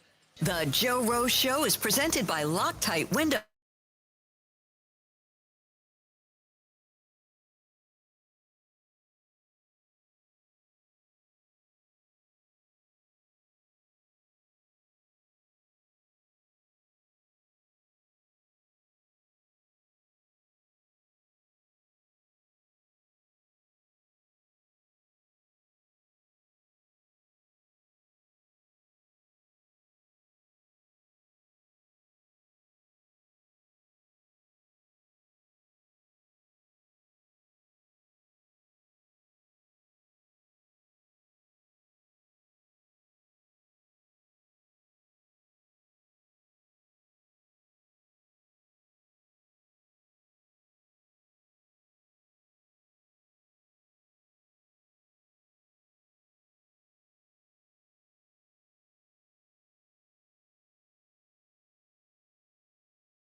Okay. practice. Very good. Very good. Thank you. We're players starting to make their way out. We're watching Trader right in front of us here, who's going to start at one of those safety positions. He got a little banged up, but it doesn't look like it's too serious. He's running pretty well, so that's good. And he's got his helmet on today. You know what I've noticed? Even when guys are banged up, he wants them in their uniform out here. Unless you're done, I mean, if you're an IR guy and done for the year, but this guy's just doing some things differently, man. So he does the same thing with Austin Jackson. Austin Jackson's day-to-day, and you watch, and Austin out there, even though he's not doing anything, it looks like he's almost practicing, right? Because he's standing. Right? I agree. No, by the way, that's old school too, by the way. This man, he does some, we got to be careful. I get the old school stuff. Were you guys allowed to sit out practice in your day? The stories are funny, and we have a good laugh, huh? You weren't allowed to sit out practice in your day, were you? No, if you were sick. So one day, I had the flu. It didn't happen a lot, but I was super sick one day. So I called from home and said, I'm throwing up. And so I called the trainer to let him know, because you had to let the trainer know. And he goes, let me check, find out, but he's probably going to want you to come in and we'll see what you have. And then he'll probably send you home. Mm-hmm. So I come in, I'm sick, I got a fever, and he goes, oh, yeah, you're pretty sick. Coach did want you to come in. So I'm sitting on the trainer table where guys get taped and stuff. And it's in, and so they tell me, hey, Coach said if you would, just sleep, and then we're going out for practice at 3 o'clock. And he wants you suited up. So just sleep, and we'll give you some stuff. So I said, what? He goes, Coach wants you out on the field for the practice. So I went out there. I was dry heaving. And he finally goes, get him off the field. Not like, hey, you okay? Just, he's, Coach, somebody must have said something. Hey, Joe's puking. And he goes, get him off the field. Let him go home. Tell him go home. Meanwhile, I was friggin' there all day. And so, it's a different thing. I never saw a guy have the flu before a game come and wake up in the morning so sick that he couldn't play. Everybody played, which I think is a big difference in the players now for sure. That's one of them. That seems to be one of the things that I've noticed. You think a lot of these contracts seems a lot more guarantees we're seeing now? Maybe does that change some of that a little bit? Because I think the main reason guys are doing that, right? Because if the contract's not guaranteed and you're only, you only got so many years, why would you, if you risk getting hurt worse, why would you go out and play? These guys do have a lot more. So I've said this before. We have had guys that have been given the green light by the doctors, and they come, all right, we'll call it a game day decision, although, we think you're better. And so the player goes, and this is an interesting one. So the players go, they go, hey, and you warm up. The guy goes, you look pretty good. And he goes, now I don't feel 100%, and I'm not going to go out on the field at 80% and look bad and hurt my reputation or hurt the team. So that's an interesting one to do, where Shoes would rather you do whatever it takes to get on the field without getting into everything you can do to get out on the field. And, because you want to play, but you don't want to play crappy where it affects you. And then you're going, what the hell was this? That was some of the worst play I've seen. And you're going, yeah, friggin', I know, my foot's bad. So I get it, man. I get both sides of it. But, as a fan now, more of a fan and watching, hell, I want to see the best guys go. When I see him warming up, I go, oh, he looks good. And a lot of these guys don't play. They don't play, and the agents are involved too. Oh, yeah. Call the agent. He goes, no, hey, you're going to be one more week.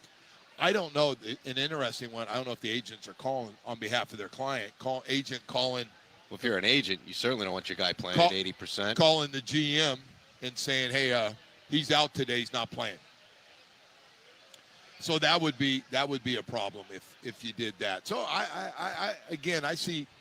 I see every part of this thing, but it's different. Look, it starts at the college level. It might start at the high school level, for all we know. But certainly see it in college.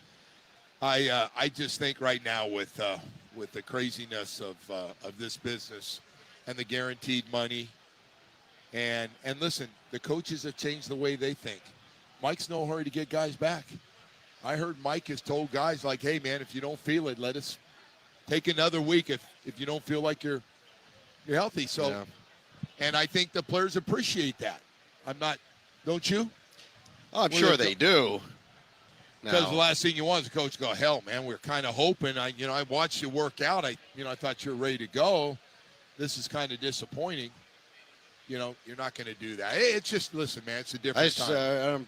Trouble seeing Dan Campbell or someone doing something like that, 2026 is just a hell of a lot different than 1980 and 85 and into 90 when things started to change a little bit and agents started to get more involved with clients and the money changed. Mm-hmm. You got game-changing money now, right? So, and I'll tell you the other thing is it used to be you wanted to play a full season. That was a big deal. You got to play every game. And now guys don't have a problem missing a game or two. You played 15 games, you're like, hey, he had a good year. He played 15. He only missed 2, right? You miss a game or 2, it's like, oh, that's all right.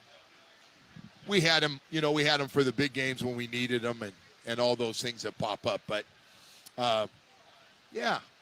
Well, we got a lot of guys banged up, but, the team has made it real clear they're day-to-day. They're not out, and so hopefully you're never going to be 100% healthy in this game. No. Not when you got bodies pushing on each other. You just want to start as healthy as possible. I saw guys going for the ball, and another guy's going for the ball, and they collide. Somebody's going to get hurt. You hope it's not you, but guys are definitely going to get hurt out there. So anyway, and by the way, while we're out here in practice, getting ready to start here in just a few minutes, the team's inside stretching right now and warming up, and then they'll be out here for a little over an hour for practice and seeing guys over here. Boy, the way that is a good sign. I know we're not supposed to do it, but that is your Louisville wide receiver right there. He is one big dude, and he's moving really well. I'm not saying. I want you to watch him on my November date. What do you think? Just watching him. While we're November? talking. I got him maybe before now. So you can go tomorrow. I might be changing that. But first preseason game, maybe? Looks like he's ready to roll. No, he's. Yeah. I'm sure a lot of people don't realize that's him out there, but that's all right. They don't need to know. As long as you know, that's all that matters. Hey, by the way, want to let everybody know, too, besides today's practice, tomorrow at Hard Rock Stadium, 10 to 12. So if you're running around tomorrow and going, oh, God, I think I want to go out there, it's free. So you can go out there and watch, and they're calling it a scrimmage-like practice at 10 o'clock tomorrow at Hard Rock Stadium, 10 to 12. Hopefully we get this kind of weather because it was pouring rain when I left the house this morning, and it disappeared. And so I'd love to see you out there if you get a chance. Now it's at the stadium, kind of changed my thinking a little bit about going out there. It's also Alumni Day for a lot of guys that will be out there, so that's kind of cool as well. And then on top of that, we still waiting word on all these injured guys, and hopefully, I don't care about practicing this week, but hopefully a lot of those guys will be healthy and ready to go next week when they're going against the Commanders in that practice. That'll be an important one for everybody.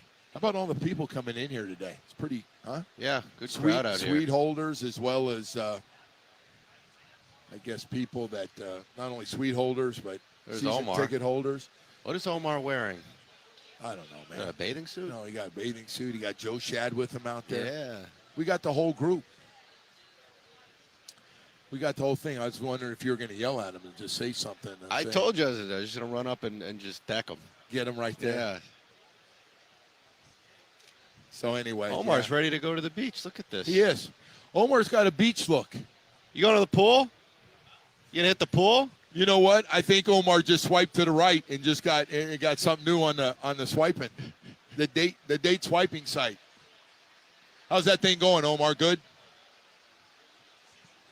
I think he's dating one of them right now. I can't say anything. Yeah. Don't mess him up like you did with Perk. Man, I didn't mess Perk up. You did. First of all, you're not accusing me of. He's still blaming me for Perk breaking up with that woman who's now with another guy. You need to push the button. There's a button, a mic on button. I don't know. Right on the front of this thing. There you go. There you go. You are responsible for Perk's breakup. I was there in Pittsburgh. I saw it. Are you serious? Yes, you are. Yeah. Because you made her marriage crazy. You were like, you I'm getting immediately blamed were for like, when are you going to marry this girl? I did say that. Yes, you did. Yes, I said, you did. Perk. Then But she entered the relationship knowing Perk was never going to marry her, and then all of a sudden, from that point on, and she got married, right? Yeah. No, she broke up with him, stalked him for a year, and then married some the other next guy. Yeah. Yeah, that was a Since quick Perk, I can turnaround. talk my business. I can talk Perk's business. So Perk, he does. So you're good on this. Yeah. So Perk, I remember that day, but he broke a rule. You can't bring a girl to the football game when you're working. No, I bring girls to a road trip all the time. Come on, dude. Not to sit with us in the. But we were drinking, bro. We were drinking. They had gone out. I'm on Perk's side with this. I think what he did was terrible. We're all keeping things casual, and Joe's out here bringing up marriage. Hey, listen. Like after a few drinks. She lost her mind. She lost her mind after that, Joe. You are absolutely responsible for that. He does these things, man. I thought Omar's gonna come over and go, Nah, Joe? that was you. That was you. Already fought. But you're right. Perk wasn't gonna marry that girl in 20 years. No, but she knew the terms of engagement. Perk is never getting married. He enters every relationship letting you know I'm never getting married or we're never having kids. Yeah, but you can never say never, though. So let me ask you a question. Yes, sir. Now that you go into, what do you tell them? Because they want to get into a relationship. I done did it and failed twice. I'm not doing it again. There's no way. Not a chance. Not a chance. I don't believe you don't try it a third time. We'll see. Third time's a charm. No, absolutely not. Third time. I just think they can knock you off your feet. How many times can I restart my life? Hey, I'm getting a signal that we got to leave. Yeah? Yeah, they're still giving me that goodbye sound. All Hey, right. thank you guys very much. Have a great day and have a great weekend, everybody. Hope to see you tomorrow at Hard Rock Stadium. WQAM.